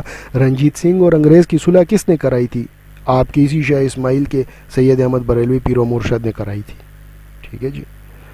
تو کہنے کا مقصد یہ ہے کہ بہت سی باتیں ہیں جس میں انہوں نے مطلب یہ ہے کہ بکواسات کی ہوئی ہیں، لوگوں میں فتنہ و فساد پھیلایا ہوا ہے. اپنی کتاب تحقیق الحقیقت میں مولانا فضل رسول بدایونی رحمۃ اللہ علیہ نے مولوی مخصوص اللہ دہلوی جو کہ فرزند تھے شاہ رفیع الدین کے، ان کی روایت لکھی ہے کہ شاہ عبدالعزیز نابینائی کی وجہ سے معذور ہو گئے تھے، اور جب تقویت الایمان کی بابت سنا تو فرمایا اگر بیماریوں سے معذور نہ ہوتا تو تحفہ حسن عشریہ کی طرح اس کا بھی رد لکھتا۔ اچھا، مزے کی بات ہے کہ اس وقت تک دور دور تک آپ کو کہیں بھی کوئی بریلوی نام نظر نہیں آئے گا، ٹھیک ہے، کیونکہ احمد رضا خان صاحب بریلوی کے والد بھی اس دور میں پیدا نہیں ہوئے تھے، تو جب والد پیدا نہیں ہوئے تھے تو یہ شاہ اسماعیل اور دیوبند اور وہابیت کس کی مخالفت کر رہی تھی؟ اس وقت دیوبند بھی نہیں تھی نا، تو یہ مخالفت کس کی کر رہے تھے؟ اہل سنت و جماعت کی مخالفت تھی نا، ظاہر سی بات ہے، اہل سنت و جماعت ہی تھے جو اکثریت تھے، یا شیعہ تھے یا سنی تھے، تو ان سنیوں کی مخالفت کر کے اس نے وہابی عقیدہ گھسڑا ہے، بعد میں دیوبند نے اس کو پروموٹ کیا ہے۔ یہ دو وجوہات ہیں۔ اچھا، اس کے علاوہ یہ بھی سنا ہے کہ اسماعیل اپنے اختراعات کے متعلق دوسروں کے ذریعے شاہ عبدالعزیز سے اکثر استفسار کیا کرتا تھا اور ہم خیالی نہ دیکھ کر چپ ہو جایا کرتا تھا، واللہ عالم۔ اسی تحقیق الحقیقت کے صفحہ نمبر 13 پر یہ بھی درج ہے کہ مولوی مخصوص اللہ نے یہ بھی بتایا کہ اسماعیل کو ہم لوگوں نے سمجھایا تھا، وہ نہیں مانا، اور جتنا ہندوستان میں فتنہ پھیلا ہے اسی کی ذات سے پھیلا ہے، ٹھیک ہے جی۔ پھر آگے انہوں نے یہ بھی لکھا ہے کہ حق یہ ہے کہ ہمارے خاندان میں یہ دو شخص یعنی اسماعیل و اسحاق ایسے پیدا ہوئے ہیں کہ دونوں کو امتیاز و فرق نیتوں، حیثیتوں اور اعتقادوں اور اقراروں اور نسبتوں اور اضافتوں کا بالکل بھی نہیں رہا۔ اسماعیل دہلوی کرونیولو اور صحابہ کی نقل کرنے کے مدعی ہیں، مگر دونوں میں فرق عظیم ہے۔ ان حضرات میں تو بیدار دل تھا، ان کی نگرانی نبی پاک صلی اللہ علیہ وسلم نے کی تھی، اور یہ جو لوگ تھے یہ تو محض ایک شاطر دماغ تھے جس کے زور پر نقل کرنے کا دعویٰ تھا، اور سید احمد جیسی ہدایات کر سکتا تھا، وہ تو ظاہر ہے، میں نے آپ کو اس کی ہسٹری میں بتا دیا، جس کی اوقات یہ تھی اس نے کیا ہدایت لوگوں کی کرنی تھی۔ اچھا، ان لوگوں کا چونکہ شعور صحیح نہیں تھا، اپنے عیب کو ہنر سمجھتے تھے۔ آپ لوگوں کو میں نے پہلے بتا دیا اس کے الفاظ کہ اگرچہ صاحب باطن کو یعنی یہ خود کو پہلے سے آلریڈی خود ساختہ صاحب باطن خود کو سمجھتا تھا، تو جس کے مینٹل لیول کا یہ مقام ہوتا ہے، اپنے آپ کو بڑی اونچی چیز سمجھتا تھا، حقیقت میں 2 ٹکے کی اس کی اوقات نہیں تھی۔ تو وہ صاف چونکہ سید احمد بول بھی نہیں سکتا تھا، لہٰذا اس کا ترجمان کون بنا؟ شاہ اسماعیل دہلوی، اور وہ اس کا ترجمان بن کر وہ ظاہر کیا تھا جو خود اس کی اپنی مرضی کے مطابق ہوتا تھا۔ مثلا جو معتقدات تقویت الایمان اور صراط مستقیم کے ذریعے اس نے ظاہر کیے ہیں کتابوں میں، وہ کبھی بھی سید احمد کو ان پر یقین یا بلیو نہیں تھا، ٹھیک ہے جی۔ دراصل اسماعیلی دیوبندی مذہب اپنی ایجادات میں شاہ ولی اللہ، شاہ عبدالعزیز صاحب کی معاشرتی اصلاحوں کو اختیار کرنے کے دعوے کرتے ہیں، لیکن ان کی مذہبی جدتیں ابن تیمیہ، ابن عبدالوہاب نجدی اور مشرقی بنگال کے حاجی شریعت اللہ کی ممنون خاطر ہیں۔ ریالٹی یہ ہے ایکچول میں۔ اچھا، جہاد کی راہ میں قدم اٹھنے ہی والا تھا کہ حج کا اعلان فرما دیا۔ جہاد کے التوا کے جو اسباب بقول ان کی سوانحگاروں کے جو اسباب بتائے گئے ان کا ملخص یہ ہے کہ سوائے احمدی میں لکھا ہے جو محمد جعفر تھانیسری نے لکھا ہے کہ اعلان جو ہے اس کا حج کا بنارس سے واپس آ کر کیا تھا، جبکہ صاحب مخزن احمدی کے حوالے سے لکھا ہے کہ بچپن سے طبیعت میں شوق اعلاء کلمت اللہ وانتفن نائرہ کفر و بدعت کا بھرا ہوا تھا۔ کیسے ان یوزڈ ورڈز یہ لوگ استعمال کرتے ہیں، anyhow اس واسطے ہر گھڑی جہاد و قتال کفار کا ارادہ کرتے رہتے تھے، اور سرکار انگریزی کو کافر تھی مگر اس کی مسلمان رعایا سے آزادی اور سرکار انگریز کی بے رویائی اور بوجہ موجودگی ان حالات ہماری شریعت کے شرائط سرکار انگریزی سے جہاد کرنے سے مانے تھے۔ اس واسطے سکھوں کے مظالم کی وجہ سے سکھوں پر جہاد کا ارادہ کیا، مگر جہاد کا کام آسان نہ تھا۔ آپ نے چاہا کہ جہاد کرنے سے پہلے فرض ادا کر لیں اور بعد ازائے اس فرض کے سکھوں سے جہاد شروع کریں۔ یعنی ڈرامے ذرا دیکھیں آپ اس کو۔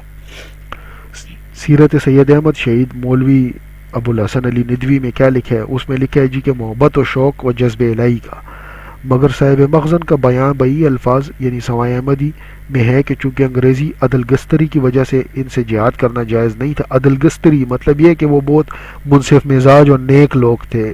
ذرا غور کریں دیوبندیوں کی غلامانہ ذہنیت کو کہ جس انگریز بے غیرت نے ان کو اپنا غلام بنایا تھا، مطلب یہ ہے کہ 1000 سال 900 سال کی مسلم تاریخ کو ختم کر کے جس نے اپنا راج قائم کیا تھا، وہ اس کے اوپر جہاد ان کے لیے جائز نہیں ہے۔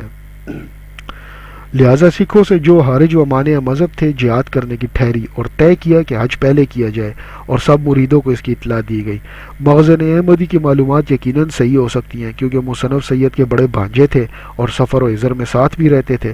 جناب مہر صاحب لکھتے ہیں کہ شدید تقاضا تھا کہ حج کو چلیے۔ سید صاحب جن کو اللہ نے مردہ سنتوں کو زندہ کرنے کے لیے پیدا کیا تھا، فرض کو کس طرح نہ کرتے؟ حج عرصے سے متروک ہو گیا تھا، حج جہاد کا مقدمہ بھی، اور سید صاحب نے حج کی تیاری شروع کر دی۔ اچھا، حیات طیبہ جو کہ مرزا حیرت دہلوی نے لکھی ہے، اس میں یہ لکھا گیا ہے کہ ابھی مجاہدین اور روپیہ جمع کرنے کے لیے عرصہ دراز کی ضرورت تھی۔ اس نظریے سے بہتر سمجھا گیا کہ حج بیت اللہ کر آنا چاہیے جب تک خلفاء چندہ اور آدمی جمع کر کے رکھیں۔ سید احمد شہید مولوی مولانا غلام رسول مہر کی کتاب ہے، اس میں یہ لکھا ہے، اس کی ریزن یہ دی ہے کہ چنانچہ لکھنؤ سے مراجعت کے تھوڑی دیر بعد آپ نے رفقائے خاص کو رائے بریلی سے رخصت فرما دیا کہ اپنے خانگی معاملات سے فراغت حاصل کر دیں تاکہ جہاد کے لیے چل سکیں۔ اس اثنا میں اچانک آپ نے ادائے حج کا ارادہ فرما لیا، فرمایا کہ اب حج کو چلیں گے۔ حیرت کو دور کرنے کے لیے فرمایا کہ حج جو متروک ہو گیا، اس کو جاری کرنے کی تدبیر یہی تھی کہ خود حج کریں۔ ان بیانات سے ظاہر ہوتا ہے کہ عالم بالا سے تنبیہ ہوئی کہ قصد جہاد قبل از وقت ہے، ابھی شرائط پورے نہیں ہوئے، اور وہ شرائط کیا تھے اس کو عالم بالا ہی کے رازدار جان سکتے ہیں، اور وہ کون ہے کہ کسی کو یہ پتہ نہیں ہے۔ یہ واقعہ یہ ہے کہ اس سے پہلے تنظیم و تبلیغ سے منہ پھیر کر جہاد کا فوری ارادہ کیا تھا، غالباً اس میں بھی بالائی اشارہ تھا، اور اس اشارے کی تائید و تصدیق اسماعیل نے کی تھی۔ اب لکھنؤ کے مناظر اور شاہ عبدالعزیز کے فیصلے کے اثر سے اسے کم محسوس کیا، اس کو مرضی الہی سے موسوم کیا۔ ظاہر ہے کہ اسماعیل ہی کی معرفت دونوں مرتبہ مرضی الہی کا علم ہوا ہوگا۔ بہرحال وجہ کچھ بھی ہو، حج کے متعلق رائے قائم کر لی گئی تو اعلان بھی کر دیا گیا، دعوت نامے بھیجے گئے، مشتہر کر دیا گیا کہ کل مصارف کے ذمہ دار سید صاحب ہوں گے، جس کا دل چاہے مفت کا حج کرے۔ ای سعادت بزور بازو نیست یعنی بغیر اسباب کی قسم کا اعلان حیرت انگیز تو ہو ہی گا، کیونکہ اس کے مطلب یہ ہے کہ اس لیے کہ اسباب نہ ہونے کی وجہ سے ارادہ جہاد فسخ کیا گیا تھا، اس کو کرامت ہی پھر کہا جائے گا، اور کرامت کے متعلق کسی کو حق نہیں کہ وہ چوں چرا کرے۔ لہٰذا اعلان کے ہوتے ہی ہزاروں کا چندہ اور عازمین کا اجتماع ہو گیا۔ جب زائرین کی تعداد 400 ہو گئی تو 1236 ہجری بمطابق 1822 عیسوی میں بقول مولوی مہر کے شوال کی آخری تاریخ کو یا بروایت دیگراں بعد نماز عید یکم شوال کو یہ قافلہ رائے بریلی سے روانہ ہوا، اور 4.5 ماہ بعد چندہ اور آدمی جمع کرتا ہوا 1237 ہجری بمطابق 1822 میں کلکتہ پہنچ گیا۔ بندرگاہ بمبئی سفر حج کے لیے آسان مناسب تھی، اور بقول مرزا حیرت یہیں سے جہاز میں سوار ہوئے تھے، اور جناب مہر صاحب وغیرہ کی تحقیق ہے کہ کلکتہ سے جہاز لیے گئے تھے۔ کثرت رائے کی وجہ سے یہی بات معتبر معلوم ہوتی ہے، کیونکہ اس میں کئی بھید ہیں۔ ایک تو یہ کہ کلکتہ میں مسلمانوں کو انگریزوں نے دبا کر پست کر دیا تھا، لہٰذا مسلمانوں کو مراعات دلوانا تھی۔ پھر یہاں شاہ عبدالعزیز کے مریدوں اور شاگردوں کی کثرت تھی، اور حاجی شریعت اللہ نے بھی مسلمانوں کی بہتری کے لیے ہندوستان کے دارالحرب ہونے کا فتویٰ دے دیا تھا، اور اپنے جھنڈے کے نیچے بہت سے غازی مشرقی بنگال میں جمع کر لیے تھے، لہٰذا ان سے مل کر بھی گفت و شنید کرنا تھی۔ اثنائے راہ میں جن جن مقامات میں قیام فرمایا وہاں دل کھول کر لوگوں نے استقبال کیا، قیاس سے زیادہ فتوحات حاصل ہوئیں، اور ہر قیام میں جس نے مدارات کی ان میں زیادہ تر وہ لوگ تھے جن کی رسائی انگریزوں کی خدمت میں تھی، اور بعض جگہ تو خود انگریز تاجروں نے بھی خاص طور پر تواضع کیا۔ آپ سوچے نا کہ انگریز کیوں تواضع کرے گا کسی کی، جو اپنے باپ کی تواضع، اپنے باپ کو جو مطلب یہ ہے کہ اولڈ ہاؤس میں چھوڑ آتا ہو، وہ ان مولویوں کی، ان کالے مولویوں کی کیوں تواضع کرے گا؟ آپ لوگوں نے کبھی غور کی اس چیز پر؟ کانپور میں منڈور صاحب کی میم مرید ہوئی، غور سنیے، کافر ان کی مرید ہوئی ہے، یہ وہ پیر ہیں جن کے مرید کافر ہیں، اور 7 روز دونوں وقت کی دعوت بھی اس نے کی، اور ایک مکان مکمل سامان سمیت نظر کیا تو اسی کو متولیہ بنا دیا گیا۔ غور کیجئے ذرا، اس ملٹائی نیشنل پیری کو کسی نے لتاڑا نہیں ہے دیوبندیوں وہابیوں کے عام اصول کے مطابق۔ اچھا جی، کوڑا جہاں آباد سے مجھاون پہنچے، پھر کجوا اور فتح پور ہوتے ہوئے رائے بریلی آ گئے اور 1 ماہ قیام کیا۔ اب دہلی سے حج کے لیے قافلے آنا شروع ہو گئے، غرض مجمع 400 کا ہو گیا۔ پھر حج کے لیے روانہ ہوئے، ڈلمو سے کشتیوں میں چلے، موزہ گڑھ میں امام حسین کے نام کے چبوترے کھدوائے اور علموں کو تباہ کیا۔ آگے چل کر ایک انگریز کھانا لایا اور 2 گھنٹے حاضر رہ کر چلا گیا، یہ نیل کا سوداگر۔ تو یہ آپ کو بیان میں کر رہا ہوں سوائے احمدی سے، ٹھیک ہے جی۔ اسی سوائے احمدی میں آگے بھی پڑھیے کہ چیری کے بعد اوچھنی سے آگے بڑھے تو ایک انگریز کی مسلمان مدخولہ قصبی نے دعوت دی مگر قبول نہ کی، مگر اس انگریز کی دعوت قبول کر لی. یعنی ایک طوائف نے دعوت دی تو وہ نہیں قبول کی، اور جس نے اس کو طوائف بنایا تھا اس کی دعوت آپ کے پیر صاحب نے قبول کر لی. الہ آباد میں شیخ غلام علی وغیرہ سے بے حد دولت ملی اور سامان علیحدہ سے ملا. مرزا پور میں ایک طوائف نے بھی بیعت کی. شاہ اسماعیل نے اپنی بہن سے کہا کہ اسے اپنے پاس بٹھا لو، بادل نخواستہ بٹھا لینا پڑا، یہاں سے بھی کثیر دولت ملی. یہ میں نہیں کہہ رہی، آپ لوگوں کے بکس میں لکھا ہوا ہے، آپ کے اپنے سوانگار یہ لکھ رہے ہیں. یعنی طوائف اس صورت میں منظور ہے جب وہ پیسہ دے. سمجھ آئی ہے نا؟ یہ آج جو بعض آپ کے تبلیغی حضرات موجودہ دور کی طوائفوں کو اپنی بیٹیاں ڈکلیئر کر دیتے ہیں نا، اس کے پیچھے بھی دولت کا ریزن ہوتا ہے.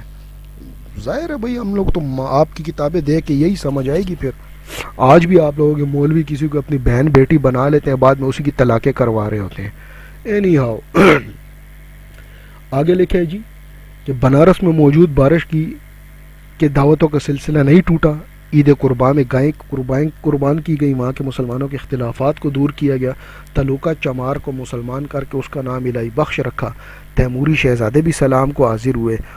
آگسٹس برکس کی داشتہ نے 7,000 روپیہ نظر کیا، جس کو قبول نہیں کیا کہ یہ حرام کی کمائی ہے. اس کے بعد اس کے مختار عام نے بیگم یعنی اس داشتہ کی اس رقم سے تجارت کی، اور اس سے جو کثیر منافع ہوا، ذرا میں اس کو آگے ایکسپلین کروں گا، پہلے میں الفاظ پورے کر لوں کہ کثیر منافع ہوا، اور وہ روانگی جہاز وہ وقت روانگی جہاز نظر کی، جس کو قبول کر لیا. سوری. آگے لکھا ہے کہ چھپرے میں چند طوائفوں نے نذرانہ دیا مگر قبول نہیں کیا. داناپور میں شیخ علی جان نے کہا کہ کئی صوفیوں سے میں نے بیعت کی ہے مگر حالت نہیں بدلی، مگر سید صاحب کی بیعت سے تسکین ہوئی. پھر تعزیہ خانے کو مسجد بنایا اور امام باڑہ کو مسافر خانے میں منتقل کیا. جہاد کی رقمیں ان کے پاس تھیں. یعنی کہنے کا مقصد یہ ہے کہ طوائفیں اور یہ پکنک نما جہاد آج بھی رائیونڈ کی رگوں میں گھسا ہوا ہے. شاید اسی لیے دیوبندیوں کی باجی نرگس نے بھی طارق جمیل صاحب کو کوئی نہ کوئی نذرانہ پیش کیا ہوگا. پھر کلکتہ میں سوائے احمدی کے مطابق کسی نے شاہ اسماعیل سے سوال کیا کہ انگریزوں سے جہاد کرنا جائز ہے یا نہیں، تو اسماعیل نے واضح کر دیا. کن الفاظ میں؟ یہ میں اس کے ایگزیکٹ الفاظ کوٹ کر رہا ہوں جو ان کی اپنی دیوبندی وہابیوں کی کتابوں میں لکھی ہوئی ہیں، کہ ایسی بے رویا اور غیر متعصب سرکار سے کسی بھی طرح جہاد کرنا درست نہیں. یہ ہے آپ کے جہادیوں کی اصلیت. بہرحال قصے مختصر کے الوداعی جلوس کا نظارہ مسلم و غیر مسلم اپنی اپنی چھتوں سے دیکھ رہے تھے، اور خوش قسمتی سے لاٹ صاحب نے بھی اپنی کوٹھی سے یہ تماشا دیکھا بحوالہ سیرت احمد شہید. مگر وہ نظارہ قابل دید تھا کہ جب لنگر اٹھتے وقت ایک انگریز نے وحشت میں رواں دواں آ کر سید کی خدمت میں نظر عقیدت کے طور پر کھانا پیش کیا، اور سید صاحب نے بڑے فخر و مسرت کے ساتھ قبول بھی فرما لیا. سید کے سامان پر جو جہاز پر لادا گیا تھا 127 کا نمبر لکھ دیا گیا تاکہ امتیاز کیا جا سکے. ازروئے ابجد سید صاحب کے نام کے اتنے ہی عدد ہوتے ہیں. اب میں یہاں پہ ایک سوال پوچھنا چاہتا ہوں کہ اس چیز کے اوپر، اس لکھائی کے اوپر کسی گندے وہابی دیوبندی کو یہ یاد نہیں آیا کہ یہ لوگ علم العداد کو بھی بدعت اور شرک کہتے ہیں؟ ٹھیک ہے. سید کا جہاز سب سے آخر میں روانہ ہوا. بہرحال آخری ماہ شعبان میں 1237 ہجری میں بمطابق 1822 میں ہم بخیریت مکہ معظمہ پہنچ گئے. بعد ازاں حج زیارت مدینہ کا عزم کیا. پھر میں اس کو مختصر کرتا ہوں. مختلف مشغولیتوں کا ذکر کرنے کے بعد لکھا ہے کہ رائے بریلی کے نئے مکان کی روحانیت نے مجسم ہو کے وقت وداع گری اوزاری کی. میں نے بحکم خدا سے اسے جنت میں لے جانے کا وعدہ کر کے تسلی دی. یہ آپ کے اپنے الفاظ ہیں، دیوبندیوں کی اپنی کتابوں کے لکھے. رائے بریلی کے نئے مکان کی روحانیت نے مجسم ہو کر یعنی جسم کی صورت دار کر وقت وداع یعنی جاتے وقت گری اوزاری کی، یعنی رونا پیٹنا کیا. دوسرے الفاظ میں آپ اس کو کہہ سکتے ہو کہ ماتم کیا.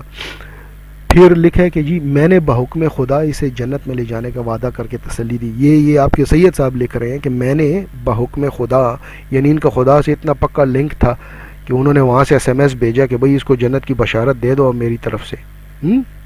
Is that the case? یہاں پر تمام مسلمانوں کو غور کرنا چاہیے کہ کہیں یہ رسول اللہ صلی اللہ علیہ وسلم کے ممبر کی لکڑی کے رونے اور آپ کو اس کی جنت میں لے جانے والی حدیث کی بھونڈی نقل تو ان کمبختوں نے نہیں کی ہے اس جگہ پر. آگے سنیں. دلمو سے جب ہم کشتیوں میں سوار ہوئے تو اللہ تعالیٰ نے مجھے بتایا کہ فلاں کشتی میں تم نہ بیٹھنا، اسے ہم غرق کر دیں گے، مگر میں اپنی خطا کو محسوس کر کے اسی میں سوار ہو گیا۔ غیب سے ارشاد ہوا کہ تیری وجہ سے ہم نے حکم واپس لے لیا اور کشتی کو غرق نہیں کیا۔ ماشاءاللہ، کیا کہنے، یعنی مذہب وہابی دیوبندی تو اولیاء کی امداد کو کفر، شرک اور بدعت کہتا ہے، اور اسی شاہ اسماعیل اور سید احمد کا عقیدہ ہے کہ جو کوئی اللہ کے علاوہ کسی کو مددگار سمجھے وہ کافر ہے۔ تو یہی تبلیغ آج تک یہ لوگ کرتے آئے ہیں، اور پھر یہی کہا جا سکتا ہے کہ اچھے ڈرامے لکھتے ہیں یار وہابی طائفے والے، بڑے بہت اعلیٰ درجے کے ڈرامے نگار ہو، لیکن اتنے گھٹیا ڈرامے نگار ہو کہ اپنے عقیدوں کی ماں بہن تم لوگ ایک کر دیتے ہو اس جھوٹی تبلیغ میں۔ یعنی سوچئے نا کہ جب ہم آگے اس نے لکھا ہے کہ جب ہم کلکتہ سے چل کر دریائے شور میں پہنچے تو سمندر کی روحانیت نے مجسم ہو کر مجھے ڈرانا چاہا۔ کہیں آپ کو گھر کی روحانیت مجسم ہو جاتی ہے، یعنی لکڑی میں بھی کوئی روح ہوتی ہے، ہمیں تو آج پہلی دفعہ پتہ چلے، یا مٹی گارے میں بھی کوئی روح ہوتی ہے کہ ان کی روح مجسم ہو کے آپ کے سید کے سامنے آئی، اور تمام دیوبندی وہابیوں کے اس کے اوپر آنکھیں بند کر کے ایمان ہے۔ الو کے پٹھو، اولیاء کی کرامات کے اوپر بھونکتے ہو تم لوگ، اپنے اس میرے منہ میں اب کچھ آنے لگے، کچھ الٹا سیدھا، لا حول ولا قوت الا باللہ العلی العظیم۔ یہاں پر سمندر کی روحانیت نے مجسم ہو کے اس کو ڈرانا چاہا۔ پھر آگے لکھتے ہیں کہ میں نے کہا میں اور تو دونوں اللہ کے بندے ہیں، تو اللہ سے ڈر، میں تجھ سے ڈرنے والا نہیں ہوں۔ پھر وہ منفعل ہو کر قائل ہو گئی۔ یعنی اب یہاں پر مزے کی بات ہے کہ اچھا، یعنی سمندر کی روحانیت مجسم ہوئی، ٹھیک ہے۔ تاریخ اسلام میں فرشتوں کے نورانی وجود یا اولیاء اور ابدال کے روحانی وجود کو مانا جائے تو دیوبندیوں کی ماں مر جاتی ہے۔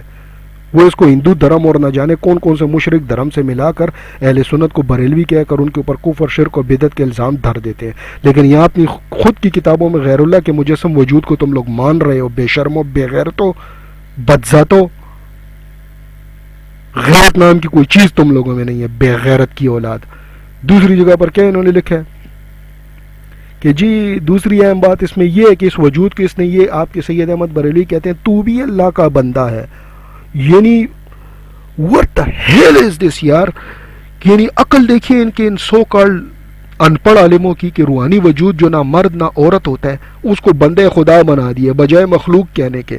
کیا اس سے اس بات کا پتہ نہیں چلتا کہ ٹوٹل سٹوری تخلیق کی گئی ہے، کہانی ہے، الف لیلہ الف لیلہ ہے، یہ صرف گل بکولی کی داستان ہے۔ یہ اگلے ہی جملے میں پھر اس کو مادہ سے تشبیہ دے کر یہ کہہ دیا کہ جی یہ وہ منفعل ہو کر قائل ہو گئی۔ اردو کے الفاظ ایسے معاملوں میں بڑے انہوں نے استعمال کیے ہیں رٹے باز کے بچوں نے، منفعل ہو کر قائل ہو گئی۔ اب میں پوچھوں دیوبندیے سے کہ قائل ہو گئی تو کوئی حرم میں تو نہیں داخل کر لی تھی اس روحانیت کو؟ آگے مزید انہوں نے خرافات میں لکھا ہے کہ جب جہاز کعب و کمری میں پہنچا جو بے حد خطرناک مقام ہے تو تجلی نمودار ہوئی۔ یار یہ تو یعنی یوں سمجھ لے کہ مجھے یوں لگ رہا ہے جس طرح میں ایڈونچرز آف دی سندباد پڑھ رہا ہوں۔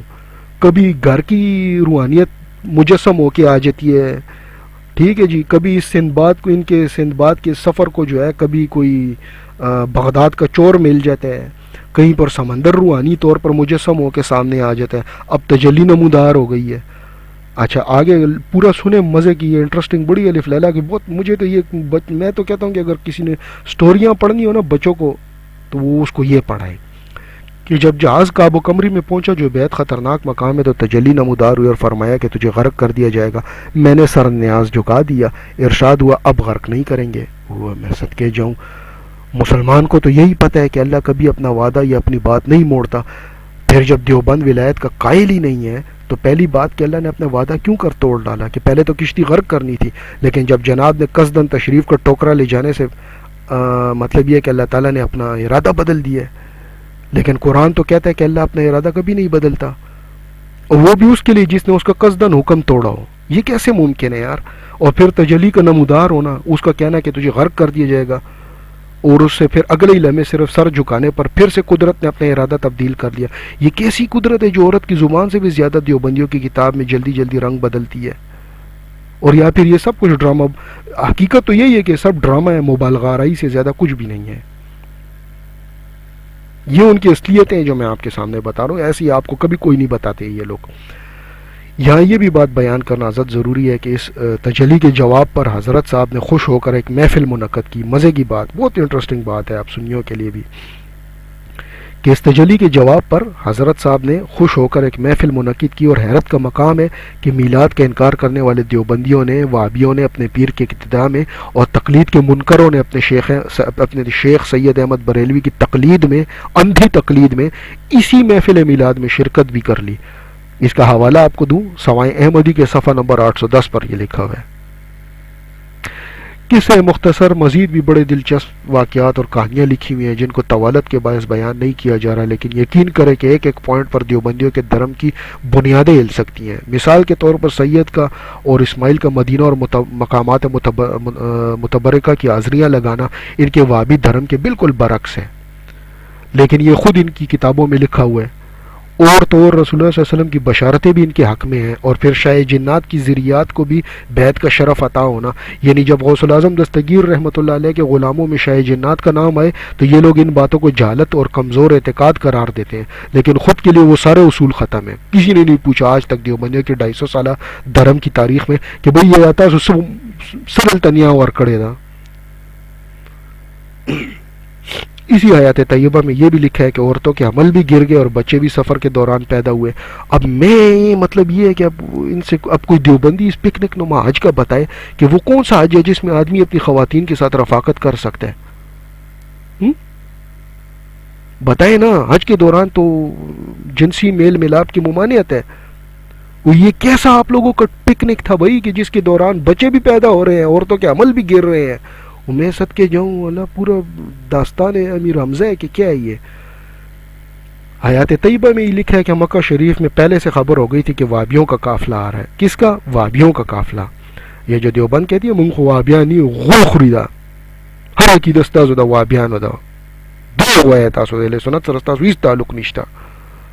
وہابیوں کی پابندی شرع کی وجہ سے مکہ اور مدینہ خائف تھے۔ غور سنیں، وہابیوں کی لکھتے کیا ہے؟ وہابیوں کی پابندی ہے شرع۔ کون سی شرع؟ شرع عبد الوہاب کی بات کر رہے ہو؟ ہاں تو پھر ہو سکتی ہے۔ مکہ اور مدینہ والے خوفزدہ کیوں تھے؟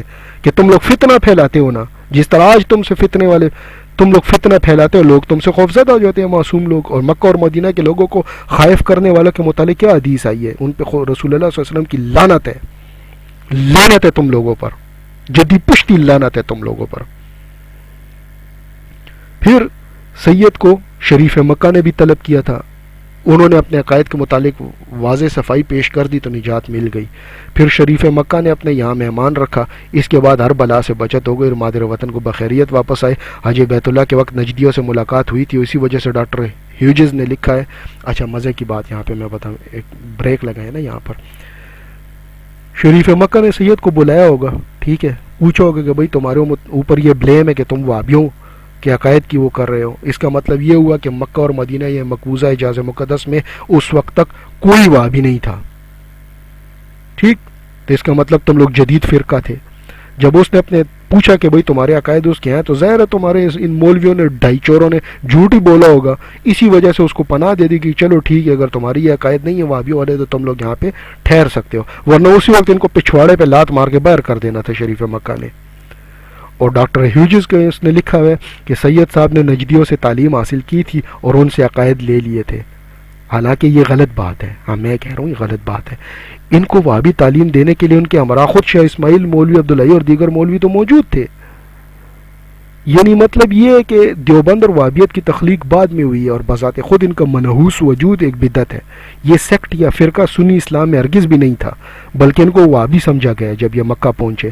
اب وہاں پہنچ کر روایتی جھوٹ مکاری سے شریف مکہ تک کو دھوکہ دے دیا اور کتاب میں لکھا کہ وہابیوں کی پابندی شرع کی وجہ سے مدینہ والے لوگ ان سے خائف تھے۔ وہاں کیا کہنے یار شاطر وہابی دماغ کے، یعنی رسول اکرم صلی اللہ علیہ وسلم کا فرمان ہے کہ جو کوئی مدینہ والوں کو تکلیف دے اور پریشان کرے وہ بدترین انسان ہے۔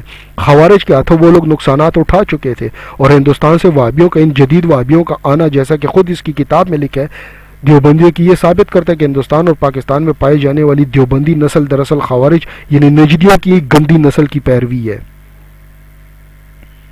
اچھا، اسی کتاب میں مزید بھی ان کا پول کھلا ہے کہ جب یہ لوگ مکہ مدینہ یعنی حجاز میں جاتے تو نہ صرف وہاں کے مزارات پر جا کر خود کو سنی ثابت کرتے، بلکہ یہاں تک کہ ان پر مقدمہ بھی چلا تھا ٹھیک ہے جی. اب اس پر مزید ثبوت کے طور پر دیوبندیوں کے گھر کے مفتی کا ہی بیان دے دیتا ہوں کہ مولوی تھانوی کے ملفوظات میں جو کہ حسن العزیز کے نام سے اور اس کو مرتب کرنے والے خواجہ عزیز الحسن مجذوب ہیں، اس کی جلد اول میں لکھا ہے کہ ترکوں کے تسلط کے بعد بھی حجاز تسلط، یعنی یہ لوگ خلافت کو تسلط سمجھتے تھے. ذرا ان الفاظ کو بھی میں ساتھ ساتھ میں آپ کو اس کی ایکسپلینیشن دے رہا ہوں.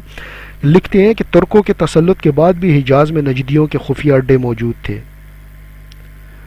چنانچہ ایک نجدی سے حاجی امداد اللہ کے مناظرے کا حال بھی لکھا ہے. اس بیان سے مرزا حیرت کے بیان کی تائید اور غلام رسول مہر کے جھوٹ کی تردید ہوتی ہے. مطلب یہ ہے کہ اس کا موجودہ ثبوت ہیمفرے کے اعترافات میں بھی پڑھا جا سکتا ہے. یہ تاریخی سچائیاں ہیں. موج کوثر میں شیخ اکرام جو ہے وہ اس نتیجے پر پہنچے ہیں کہ سید صاحب کو حجاز میں وہابیوں کے عقائد سے باخبر ہونے کا موقع ملا تھا. غور کیجئے، سید صاحب کے اور وہابیوں کے عقائد میں بہت اشتراک ہے، اس لیے ان کے بہت سے ساتھی وہابی عقائد سے متاثر ہوئے. چنانچہ شاہ اسماعیل نے سفر حج سے واپس آ کر اپنے آپ کو غیر مقلد ظاہر کیا. البتہ مولانا عبدالحی ان سے متفق نہیں تھے اور سید صاحب کے متعلق اختلاف رائے ہے. ٹھیک ہے جی. اب غیر مقلد کی تقلید، اندھی تقلید دیوبند کرتی ہے، ان کے اندھے عقیدوں کو دیوبند پروموٹ کرتی رہی ہے. تو دیوبند کی ایسی یار دفع کرو، کچھ اور کہنے لگا تھا. اچھا، دیوبندیوں کا امام اسماعیل دہلوی غیر مقلد ہے تو پھر پاکستان کی تبلیغی جماعت اور سپاہی شیاطین والے ہم اصلی صوفی سنی اہل سنت اور جماعت کے نام کو استعمال کر کے کب تک اپنے بھیڑیوں جیسی خصلتوں پر پردہ ڈالے رکھ پائیں گے؟ یہ جتنے ثبوت میں دے رہا ہوں تمہاری اپنی کتابوں سے، تمہارے باپ میں ہمت ہے تم آ کے مجھے اس کا جواب دے دو. دوسری بات یہاں پر یہ کہنی بہت زیادہ ضروری ہے،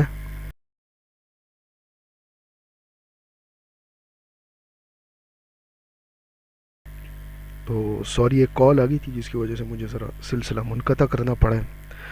اچھا جی، وہیں سے شروع کرتے ہیں جہاں سے چھوڑا تھا اس سلسلے کو. تو کہنے کا مقصد یہ کہ اسی زمانے میں ابن تیمیہ کی تعلیم ہندوستان میں رائج ہوئی تھی. یہ بھی ایک تاریخی حقیقت ہے کہ امام ربانی حضرت مجدد سرہندی کے بعد حضرت شاہ ولی اللہ صاحب کی اصلاحی تحریک نے ابن تیمیہ اور ابن عبد الوہاب نجدی کی تجدید کو مخلوط کر کے موحدانہ عقائد کو فروغ دیا تھا. شاہ فخر شاہ ولی اللہ کے ہم مصر ہیں، ان کے ملفوظات سے منقول ہے کہ محمد فاخر نامی ایک عرب نے دہلی آ کر اس قسم کی تبلیغ کی تھی. یعنی دہلی میں پہلی بار وہابیت کب پیدا ہوئی تھی؟ جب محمد فاخر نامی ایک عرب نے دہلی سے آ کر اس قسم کی تبلیغ کی اور نجدیوں کے اصول کے مطابق دہلی میں قبروں اور قبوں کو ڈھانے کا آغاز کیا تھا. لوگوں نے انہیں وہابی لابی کہنا شروع کر دیا. شاہ عبدالعزیز کے زمانے میں بھی نجدی تعلیم کی تبلیغ کی جاتی تھی. کتاب التوحید کا نسخہ سب سے پہلے ایک مراد آبادی صاحب حجاز سے یہاں لائے تھے، یعنی اس سے پہلے وہابی کا یہاں کوئی وجود نہیں تھا. مختصر یہ کہ اس قسم کے جملہ سامان دہلی میں سید صاحب کی بیعت اور تبلیغی دوروں سے پہلے ہی سے موجود تھے، اور اسی پر اپنی تجدید کی بنیاد رکھ کر شاہ اسماعیل نے جامعہ مسجد کی سیڑھیوں پر واز شروع کیے تھے. اور انہی سو کالڈ موحدانہ عقائد پر علامہ فضل حق خیر آبادی رحمۃ اللہ علیہ سے مباحثہ بھی ہوا کرتا تھا.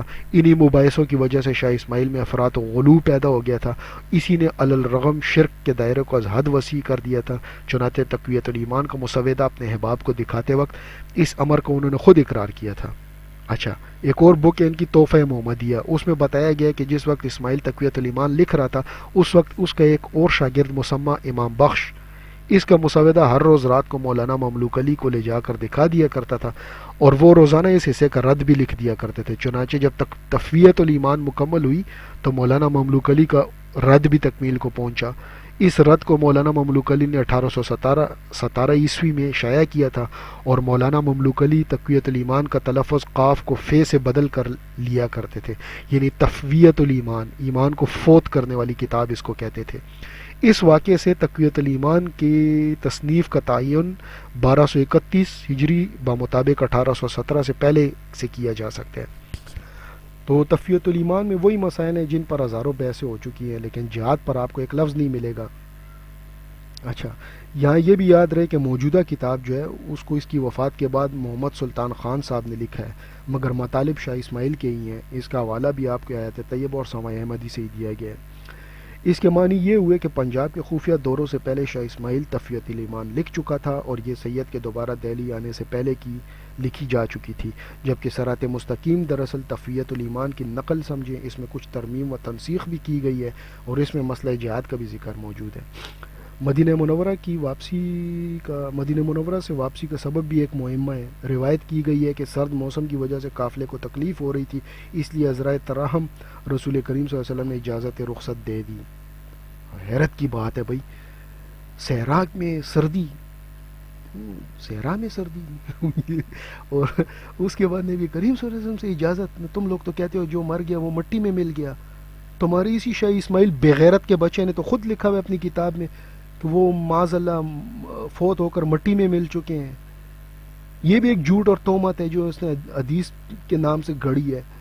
اور پھر اس مٹی سے اجازت لینے کا کیا مقصد ہے، کیا معنی؟ مطلب I don't able to understand this pathetic shit, what are you talking about. خیر بڑی یار، یعنی ایک آپ لوگوں کا دھرم جو ہے نا، آپ لوگوں کا یہ ہندو دھرم جو ہے وہ آپ کی اپنی روایات سے بالکل توڑ، میں کہتا ہوں کہ پیروں کے نیچے مسل کر رگڑنے کے قابل ہے. پھر بھی کمی ہوگی اس کے ساتھ، جتنی کم عزت کی جائے اتنی زیادہ ہے تم لوگوں کی. اچھا، اسی طرح بہت سے واقعات ہیں جو مطلب یہ ہے کہ میں آپ کو بتا سکتا ہوں. آپ تحفہ محمدیہ کے صفحہ 162 پر بھی یہ اس چیز کا حوالہ پڑھ سکتے ہیں. اچھا،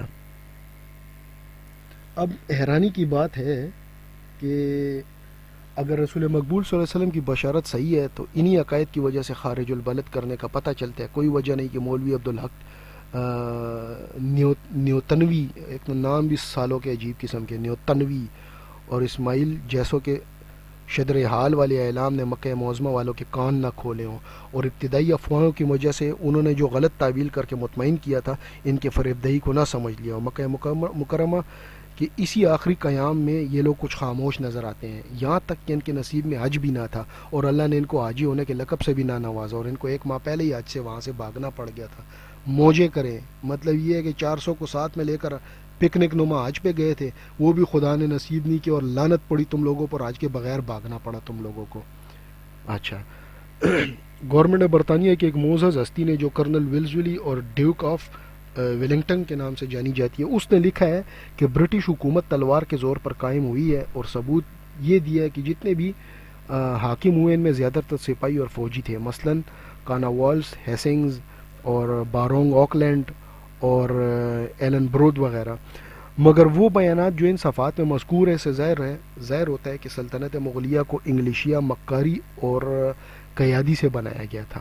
یا پھر یہ بھی نتیجہ نکالا جا سکتا ہے کہ جان کر یا بے صبری میں اس استقلال حکومت کا سہرا شاہ اسماعیل کے سر بھی جاتا ہے، اس لیے کہ قبل از وقت جہاد کا رخ انگریز کی طرف سے پھیر کر سکھوں کی طرف کر دیا تھا. اور اگر وہ اپنی رائے میں اکبر جانب تھے تو انہیں یہ بھی مد نظر رکھنا تھا کہ سکھوں کو کمزور کرنے سے انگریز کو طاقت پہنچے گی. جب رنجیت سنگھ نے بذریعہ سفارت صلح کی پیشکش کی تھی تو وہ صلح کر لیتے اور اس سے مل کر انگریزوں پر حملہ کرتے. بہرحال ان کے اس کارنامہ جہاد نے وہ کام کیا جو میر جعفر اور میر صادق سے نہ ہو سکا، اور مزید یہ کہ شاہ اسماعیل نے مسلمانوں میں ایسی فرقہ بندی پیدا کر دی جس سے توحید کی اعلانیہ توہین ہو گئی. ان کی تو میں سن کر کوئی ذی ہوش اور صاحب تہذیب اس کو گوارا نہیں کر سکتا. ضرورت ہے کہ گزشتہ سے سبق لے کر حال کو درست کر کے اپنے مستقبل کو سنبھالنے کی فکر کی جائے کہ مقصد حیات کی تکمیل ہو سکے. پھر مزید کافی لمبی چوڑی تفصیلات ہے کہ کس نے کس کو کیسے ان کو مدد دی اور 400 کا قافلہ لاکھوں تک کن کی امداد سے پہنچا تھا. اس کے علاوہ مطلب یہ ہے کہ تو امیر خان وغیرہ اور کچھ افغانی سرداروں کی مدد سے اس میں بڑے بڑے روحانی واقعات لکھے ہوئے ہیں جس میں وہ سب کچھ لکھا ہے جو اگر کوئی مسلمان ولی یا شہید یا نبی کے لیے بول دے تو دیوبند کا گٹر جیسا منہ فتویٰ فیکٹری کا فوراً کھل جاتا ہے. تو ان تفصیلات کو میں حذف کروں اس میں سے. آگے جو چند اہم چیزیں ہیں اس کے بارے میں بات کرتے ہیں کہ آگے لکھتے ہیں کہ جی کاروں میں چورن شاہ نے امیران سندھ کو سفارش لکھی، چنانچہ حیدرآباد میں خیر مقدم کیا گیا. یہاں باولپور کو درخواست بھیجی مگر مسموع نہیں ہوئی اور نہ یہاں کسی نے استقبال کیا، یعنی باولپور سے ان کو لات پڑی تھی، حیدرآباد میں ان کا خیر مقدم کیا گیا تھا بوجہ یہ کہ وہ زیادہ جانتے نہیں تھے اس کے بارے میں. اچھا، رانی پور میں 100 مریدوں کے ساتھ سید صبغت اللہ راشدی ملاقات کو آئے. ان کی جماعت حر جو ہے خود جہاد کی مبلغ تھی مگر راستہ مسدود ہونے کی وجہ سے وہ سید کے جہاد میں شرکت نہ کر سکے، یعنی ان کو مرنے کے لیے آگے بھیج دیا، خود سالے پیچھے ہو گئے. اچھا، ان کے اخلاق کو دیکھتے ہوئے سید نے اپنے اہل و عیال کی بود و باش کے لیے پیر کوٹ، جس کو پیر جو گوٹ کہا جاتا ہے، اس کو پسند کیا اور شکارپور والوں نے اول اول سید صاحب کو انگریزوں کا جاسوس سمجھا. یہ آپ کی اپنی کتاب میں لکھا ہے کہ اس کا اول اول انگریزوں کا جاسوس سمجھا، مگر بعد کو خاطر تواضع کی. وقت رخصت سید نے میر کاظم علی کو گھوڑا نظر کیا اور انہوں نے جواب میں اونٹنی دی جو کابل تک ساتھ رہی. میر صاحب نے جہاد میں شریک ہونے کا وعدہ تو کیا مگر باوجود کئی مرتبہ بلانے کے شریک جہاد نہ ہو سکے. اب بلوچستان کے حدود شروع ہوئے، یہاں بھی انگریزوں کے جاسوس ہونے کا شبہ کیا گیا. یہ میں نہیں لکھ رہا یار، یہ آپ لوگوں کی اپنی بکس میں لکھی ہوئی ہے. یعنی جس جس جگہ یہ فتنہ پہنچا ہے وہاں پہ پہلا شبہ ان کے اوپر یہ ہوا ہے کہ جی یہ انگریزوں کے جاسوس ہے. کیوں ہوا ہے؟ کوئی ریزن تو ہوتی ہے نا، شک کی کوئی وجہ تو ہوتی ہے نا.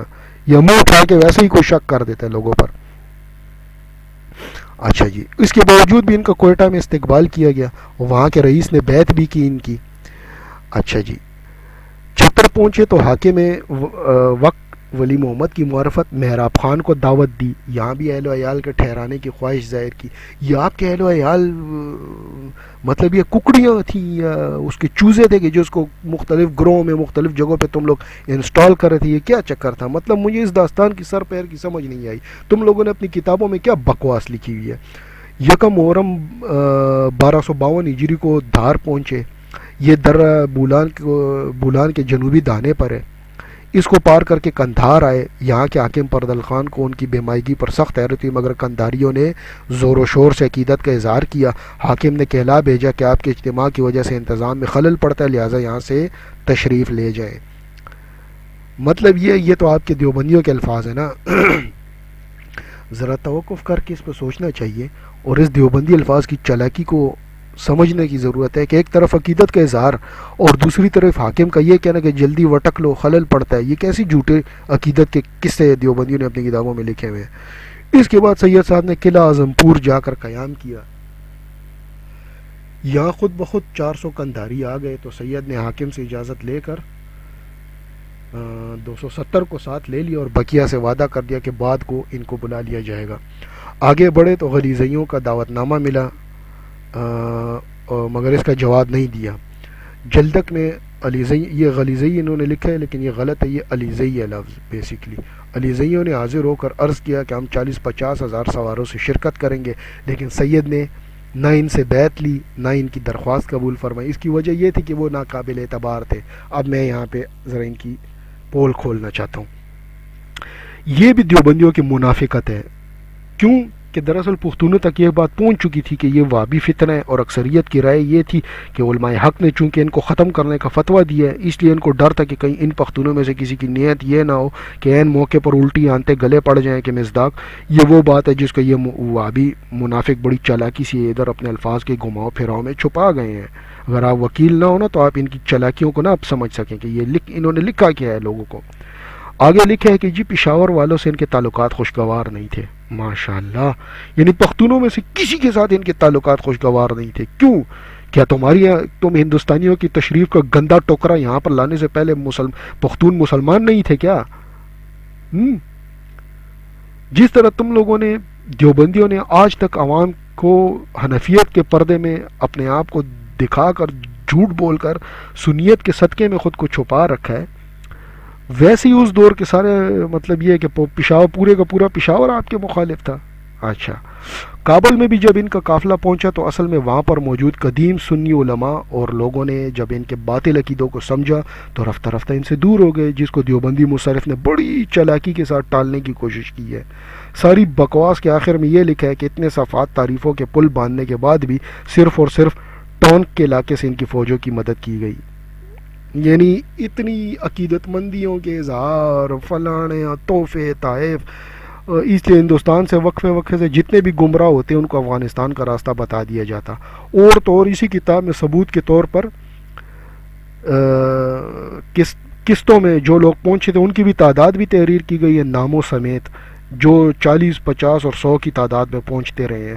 قافلوں کی صورت میں دوسری قسط ان کو سوات میں موصول ہوئی تھی. اس میں 15 افراد شامل تھے جن کے نام بھی انہوں نے اپنی کتابوں میں درج کیے ہوئے ہیں. اب قدرت کا نظام دیکھے کہ سو کالڈ جہادی لشکروں میں نہ صرف وبائی امراض پھیلتے بلکہ جگہ جگہ ان کو کھانے پینے میں بھی مشکلات ہوتی. اچھا، درانیوں کے خلاف ہو جانے کی وجہ سے پشاور کے تاجروں نے ان سے ہنڈیاں لینے سے انکار کر دیا تو بڑی مشکل سے منارہ کے ساہوکاروں سے تبادلے کا انتظام کرنا پڑا۔ خیبر، جس کو موجودہ لنڈی کوتل خیبر ایجنسی کہا جاتا ہے، میں قیام کے دوران یہ عالم تھا کہ غازی گنے چھیل کر گزر کرتے تھے۔ اب میں یہاں پر کچھ اور بتانا چاہتا ہوں، میرے اس کی تصدیق خیبر ایجنسی کا رہنے والا ہر غیور پختون کرے گا۔ خیبر ایجنسی میں گنے کب سے کاشت ہونے شروع ہو گئے؟ مجھے یہ تو بتائے ذرا۔ اس کی تو زمین ہی ایسی نہیں جہاں پہ گنا کیا کوئی بھی فصل وہاں پہ نہیں اگتی یار، تم وہاں جا کے دیکھو تو صحیح، خیبر ایجنسی میں دشت ہے، دشت، میں تو اس کی تصویریں پیش کر سکتا ہوں، سنگلاخ پہاڑ ہے ہمارے اس وطن میں، گنا کاشت ہی نہیں ہوتا ادھر۔ گنا تو کیا یار، یعنی ٹماٹر تک نہیں وہاں پر اگتے، کسی نے وہاں پر کوئی فصل کبھی رکھی ہی نہیں ہے۔ زیادہ سے زیادہ وہ لوگ ٹرانسپورٹ کا بزنس کرتے ہیں یا ادر بزنسز کرتے ہیں، وہ لوگ یہ ہے ہی نہیں۔ البتہ مومند ایجنسی میں ہے، فصلیں ہیں وہاں پر، یہاں پہ تو کوئی بھی فصل نہیں ہے۔ خیبر ایجنسی مجھے بتا دے خیبر ایجنسی میں کس جگہ پہ فصل ہے؟ ہاں اگر آپ تیرا کی بات کرتے ہو افریدیوں کے علاقے کے، وہاں پر یہ چرس پوٹر وغیرہ کی فصلیں اب وہ مجبوری میں ان کی اگی ہوئی تھی، اب وہ بھی نہیں رہی ہیں۔ تو مطلب کہنے کا یہ ہے کہ سارا افسانہ ہے کہ ہندوستانی جھوٹ سے زیادہ کچھ بھی نہیں ہے، جھوٹی تاریخ، اسی لیے میں اس کو کہتا ہوں۔ ہمیں ٹیکسٹ بک میں سب بکواس اور جھوٹ پڑھائی گئی ہے۔ اس زمانے میں جب کہ سید صاحب اپنے خود ساختہ جہاد کے لیے روانہ ہوئے، سکھ لوگ بارگزئی قبائل کی لڑائیوں کی وجہ سے خستہ اور پریشان تھے، اور رنجیت سنگھ خود امرتسر میں بیمار پڑا ہوا تھا۔ قندھار، غزنی، کابل، پشاور، کوہاٹ، اشنگر میں بارگزئی پختونوں کی حکومت تھی، یہ یاد رہے۔ سید نے جاتے ہی اسلامی اصول جو اس کے اپنے پرسنل وضع کردہ یا شریعت ابن وہاب نجدی پر مشتمل تھے اس کو نافذ کرنا چاہا، اور بمقام لاہور اعلام نامہ بھیجا۔ جواب نہ ملنے پر معلوم ہوا کہ بدھ سنگھ 10,000 فوج لے کر خیر آباد، یعنی صوبہ سرحد موجودہ KPK کے جو ایریا خیر آباد جس کو کہا جاتا ہے اس میں پہنچ گیا ہے۔ امیر خان خٹک نے مشورہ دیا کہ اگر بدھ سنگھ نے دریائے لنڈ عبور کی تو سما میں قتل و غارت کرے گا، اور وہاں والے آپ کا ساتھ نہیں دیں گے، لہذا پیش قدمی کر کے اسے روک دینا چاہیے اور نوشہرہ پہنچ کر اس سے مقابلہ کیا جائے۔ یہ امیر خان سید کا معتقد و رفیق نہیں تھا، چونکہ اس کا بھتیجا سکھوں کا طرفدار تھا، اور اسی ضد پر اس نے ایسا مشورہ دیا تھا۔ یہ بھی اب ایک جھوٹ انہوں نے پختونوں پر گڑا ہوا ہے۔ اس سکھوں کی تو پختونوں کے ساتھ پرانا پنگا چل رہا تھا کہ سکھ چاہتے تھے کہ جس طرح انہوں نے پشاور پہ قبضہ کیا وہ اسی طرح قبائل پر بھی قبضہ کر لے، لیکن کسی قبائل کی تاریخ میں آج تک ان کا باپ بھی وہاں پہ قبضہ نہیں کر سکا۔ مجبوراً ان کو پھر انگریز کے ساتھ ہاتھ ملانا پڑا تھا، اور کس نے ہاتھ ملوایا تھا؟ آپ کی اسی سید احمد بریلوی نے۔ یہ آپ لوگوں کے فساد بالا کوٹ کی ساری اصلیت ہے۔ اب آتے ہیں جی جنگ اکوڑا پر۔ یہ چونکہ ایک سیریز میں یار بیان کرنا بہت مشکل ہے، یہ اس کو نیکسٹ کسی پارٹ میں کنورٹ کرنا پڑے گا۔ بہرحال میں یہ آخری بس یہ بیان کر لوں، اس کے بعد پھر میں اس کے انشاءاللہ اگلے لیول پر، پھر اگلے ویڈیو میں اس کے اوپر تفصیل سے ادھر سے ہی بحث شروع کریں گے۔ جنگ اکوڑا کے بارے میں کیا لکھا ہے جی کہ سید کو مجبوراً 4 میں 1 ماہ قیام کر کے خیشکی چلا گیا۔ یہ سارے میرے اپنے دیکھے بالے ایریا ہے، ہم سب لوگ جانتے ہیں، ہم لوگ کئی دفعہ ان جگہوں پر ہو کے آئے ہیں، ہمارے اپنے ریلیٹیوز یہاں پہ رہتے ہیں، ہمیں ان کی اصل کا الف سے یہ تک کا پتہ ہے۔ آج ان کا جو حال ہے ان گاؤں میں، ان دیہاتوں میں، ان 4 مردان، خیشگی، ڈاگ، اس طرح کے ایریاز میں، ان تبلیغیوں کے، دیوبندیوں کے ہاتھوں ان کی جو ذلت ہو رہی ہے وہ یہی وجہ ہے کہ یہ ان کنجروں کے ساتھ مل گئے ہوئے تھے۔ ٹھیک ہے جی۔ اس کا لشکر 1500 پر مشتمل تھا، جس میں 500 ہندوستانی، 270 قندھاری اور باقی ملکی و مقامی لوگ تھے۔ اٹک سے 3 میل دور خیر آباد ہے، وہاں سے 5 میل دور جہانگیرہ روڈ ہے، پھر 3 میل کے بعد شیدو ہے، اور اس کے بعد اکوڑا ہے۔ یہ اس کی جیوگرافیکل لینتھ ہے جو میں آپ کو بتا رہا ہوں۔ سید 18 دسمبر کو 1862 عیسوی کو روانہ ہوا، 19 کو ڈیرا، پھر دن چڑھے نوشہرہ میں داخل ہوا۔ بدھ سنگھ اکوڑا پہنچ چکا تھا۔ سید صاحب نے شب خون کی تیاری کی۔ اس پر بدھ سنگھ نے لکھا کہ اگر بہادر ہو اور سید ہو تو سامنے آ کر لڑو، مگر یہ اس کی چال میں کب آنے والے تھے؟ یعنی یہ آپ کے دیوبندی لکھ رہے ہیں کہ مگر یہ اس کی چال میں کب آنے والے تھے، مطلب یہ کہ نہ یہ بہادر تو نہ ہی شاید اس بے غیرت کو سید ہونے کا احساس تھا۔ رات کے 3 بجے جب سکھ کھلے میدان میں سو رہے تھے، شب خون مارا گیا، سکھ سراسیمہ ہو کر ادھر ادھر بھاگ گئے۔ اچھا یہ یاد رہے کہ جو پختون تھے ان کی پہلے سے جہاد چل رہا تھا، یہ نہیں ہے کہ ان کو آ کر اس نے ان جیسے ٹکے چوروں نے دیوبند کے یا ہندوستانی نواز ذہنیت نے ان کو جہاد شروع کروایا تھا، وہ تو پہلے سے لڑ رہے تھے، وہ اپنے وطن کے لیے ہر پختون لڑتا ہے، یہ آج کی نہیں، یہ ہماری صدیوں کی ثقافت ہے۔ ہندوستانی الو کے پٹھے اس کو کیا سمجھ سکتے ہیں یہ جو دیوبندی ہیں۔ بہرحال شب خون مارا گیا، سکھ وہاں سے ادھر ادھر بھاگ گیا، کامیابی سمجھ کر سرحدیوں نے لوٹ مار شروع کر دی۔ صبح ہوتے جب یہ لوگ واپس ہوئے تو سکھوں نے تعاقب کیا، لیکن یہ لوگ بچ گئے۔ بدھ سنگھ بھاگ کر شیدو چلا گیا، جس کو انہوں نے شیدو لکھا ہے، اس کو سیدو آج کل کہا جاتا ہے۔ سید نے اپنی پہلی کامیابی کا ترانہ ہندوستان کو لکھ بھیجا اور امیر دوست محمد خان کو بھی خوشخبری سنا دی۔ یہ وہی دوست محمد خان ہے جس کے ساتھ بعد میں اس نے غداری بھی کی تھی۔ بہرحال پھر اس کے بعد جنگ خزرو بازار ہوئی۔ خزرو بھی ایک مشہور ایریا ہے، خزرو بازار، جس میں پہلے تو ان کو کامیابی ملی عوامی مدد کی بھیک مانگنے سے، لیکن پھر 2-3 دن بعد 3,000 سکھوں نے دریا پر آ کر شاہینیاں چلائیں تو اشرف کو بھیجا۔ اشرف کون تھا؟ یہ اس وقت پختونوں کا ایک سربراہ تھا۔ اشرف کو بھیجا ان کو دفع کرنے کے لیے، مگر گولیوں کی شدت کی وجہ سے وہ نہ ٹھہر سکا۔ یہاں بھی پختونوں نے جب وسط دریا سے ان کو گولیاں ماری تو سکھ تو بھاگ کھڑے ہوئے، یوں ان ہندوستانی سو کالڈ فسادیوں کی جان بچ گئی تھی۔ ان کے اوپر پختونوں کے احسان ہے، اور یہ بے غیرت پختونوں کو جو ہے تو مورد الزام اپنی ناکامیوں کا ٹھہراتے ہیں۔ اچھا، سرحدیوں کی بے قاعدگیاں، دشمنیاں، لوٹ مار کے مد نظر نظم جمعیت کی خاطر 13 جمادی الثانی 1243 ہجری بمطابق 1827 کو ہنڈ کے تالاب کے کنارے سید کو امیر منتخب کیا گیا۔ یہ عمارت محض تنظیم جہاد کے لیے تھی، اس کا ریاستوں کے انتظام سے کوئی تعلق نہ تھا۔ آپس کے اختلافات کو دور کرنا اصل مدعا تھا، مگر اس کے پردے میں اختلافات نے اور بھی سر نکالا۔ جب یہ عمارت ناقابل تسلیم ٹھہری تو سب سے پہلے فتح خان نے سید کی امامت کی، بیعت کی، اور کچھ پشاور کے رؤساء نے بھی ان پر اعتبار نہیں کیا گیا، جن پر اعتبار نہیں کیا گیا تھا۔ پھر جنگ شیدو ہوئی، پنجتار سے خیبر پہنچے۔ جنوری 1829 عیسوی تک دورانیوں کے خرخشے اور دغدغے کو دور کیا ہے۔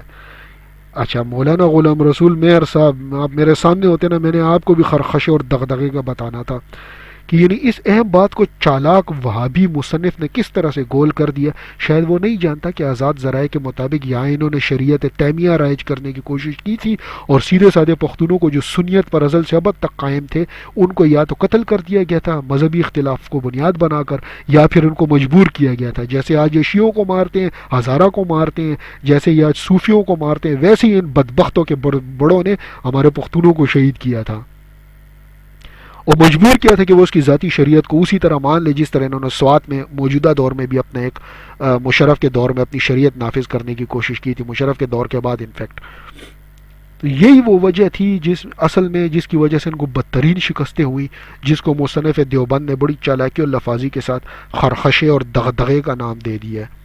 پھر آگے انہوں نے کیا لکھے کہ شاہ چترال نے جو لڑکی نظر کی تھی اس کا نام فاطمہ تھا، زہر کا اثر دور کرنے کے لیے سید صاحب نے اس سے نکاح کر لیا۔ وہ میں صدقے جاؤں، یہ کون سی یونانی طب یونانی ہے کہ جس میں لڑکی کے ساتھ شادی کرنے سے زہر کا اثر دور ہو جاتا ہے؟ میں تو یعنی یار یہ کون سی دوائی ہے؟ مجھے تو پتہ نہیں تھا آج تک ایسی دوائی کا ہونا۔ یہ تو بڑے کمال کی بات ہے بھائی، جس ادھر زہر کھاؤ اوپر سے جا کے نوعمر لڑکی سے نکاح کر لو، ہاں کہ نہیں؟ پختونوں کے ڈر سے مرکز کو تبدیل کیا اور خیبر کی جگہ پنجتار کو تم لوگوں نے اپنا مرکز اس دور میں بنایا تھا۔ آگے آپ کی یہی کتاب لکھتی ہے کہ والی چترال نے گلگت کے راستے سے مدد دینے کا وعدہ کیا، لہٰذا پکھلی ہزارہ کی طرف جہاد کے امکانات قوی ہو گئے۔ سید کو اتنی کامیابی کی امید نہیں تھی۔ ستمبر 1827 میں شاہ اسماعیل کو ہزارہ بھیجا گیا۔ امبا اور اگرور میں تبلیغ کر کے ہزارہ کو فتح کرنے کی کوششیں کی، مگر کوئی صورت نہ نکل سکی۔ اب میں بتاتا ہوں صورت کیوں نہیں نکل سکی تھی۔ صورت اس لیے نہیں نکل سکتی کہ ان کی اس خود ساختہ نئی وابی تبلیغ کو وہاں کے سیدھے سادے پختونوں نے خارجیت جان کر یکسر مسترد کر دیا تھا۔ وہ سب عقیدے کے پختہ تھے، اور اسی بات کو ان کے دیوبندی وابی سوانحگاروں نے بڑی خوش اسلوبی کے ساتھ چھپایا ہے۔ پھر جی آگے لکھتے ہیں کہ صحیح طور پر معلوم نہ ہو سکا کہ ڈمگلا اور شنکباری پر مارکے کیوں ہوئے۔ تو جناب میں بتا دیتا ہوں، مارکے اس لیے ہوئے تھے کہ یہاں کے مسلمانوں کو بھی انہوں نے سمجھا تھا کہ یہ ہماری خود ساختہ ابن سبا کی جنت میں آ جائیں گے، لیکن انہوں نے چونکہ ان کو بری طرح ذلیل کر کے وہاں سے نکال دیا تھا، اسی وجہ سے ان پر حملہ آپ کے ہندوستانی کتوں نے اس دور میں کیا تھا۔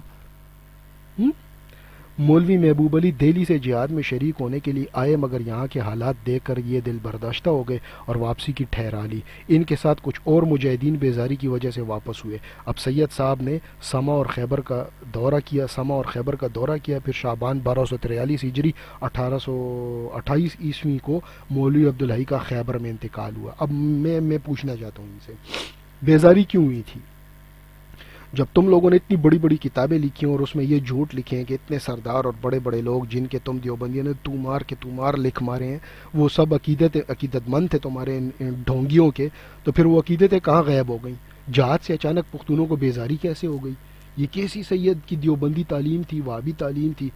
کہیں یہ بات تو نہیں ہے کہ جو آزاد ذرائع بتاتے ہیں کہ اصل میں پختونوں نے صاف طور پر تم لوگوں کے گندے باطل عقیدوں کو رد کر دیا تھا اور بے پناہ ظلم اور تبلیغی دوروں کے باوجود وہ قائل نہ ہوئے تھے، اسی لیے ان پیٹ پر لڑنے والے ہندوستانی مجاہدوں کو ان سے بیزاری ہو گئی تھی؟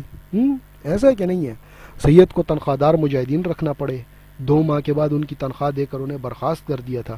خیبر میں قیام دسمبر 1828 یا جنوری 1829 تک ان کا رہا تھا۔ تو دورانیوں کی لکھتے ہیں کہ جی دورانیوں کی منافقت اور مخالفت دور کرنے کے لیے مئی 1828 میں پیش قدمی کی گئی۔ اس جنگ میں تمازئی، یہ انہوں نے ہندوستانی لہجے میں لکھا ہے نا، گھٹیا لہجے میں، تمازئی، وہ تمازئی نہیں عثمانزئی ہے، عثمانزئی بھی اس کو بولا جاتا ہے پشتو میں، عثمانزئی نارملی بولا جاتا ہے۔ وہاں کے رئیس کا لڑکا دورانیوں سے ساز کر گیا، اس لیے غازیوں کو واپس آنا پڑا۔ یعنی اس کا دوسرا اس کا معنی یہ بنتا ہے کہ یہ جو تم لوگوں نے، اچھا اب یہ میں ذرا آخری الفاظ میں مجھے کہیں جانا ہے، سوری، میں انشاءاللہ اگلی ویڈیو میں پھر اس کی کسر پوری کر دوں گا، کہ جو انہوں نے لکھا ہے نا کہ وہاں کے رئیس کا لڑکا دورانیوں سے ساز باز کر گیا تھا، اس لیے غازیوں کو واپس آنا پڑا، تو اس کا مطلب یہ کہ تم پختونوں کے خلاف وہاں پہ اپنا سو کال جہاد کر رہے تھے، سکھوں کے خلاف تو نہیں تھا، ورنہ دورانی جو کٹر مسلمان ہیں وہ تمہارے خلاف کیسے تھے؟ پھر یعنی مار تم لوگ کھاؤ اپنی حرکتوں کی وجہ سے، جو لوگ تمہارے دھرم کو نہ مانے ان کو منافق اور مخالف کہہ دینا جو ہے وہ تم لوگوں کی وابیوں کی شریعت نجدی ہے۔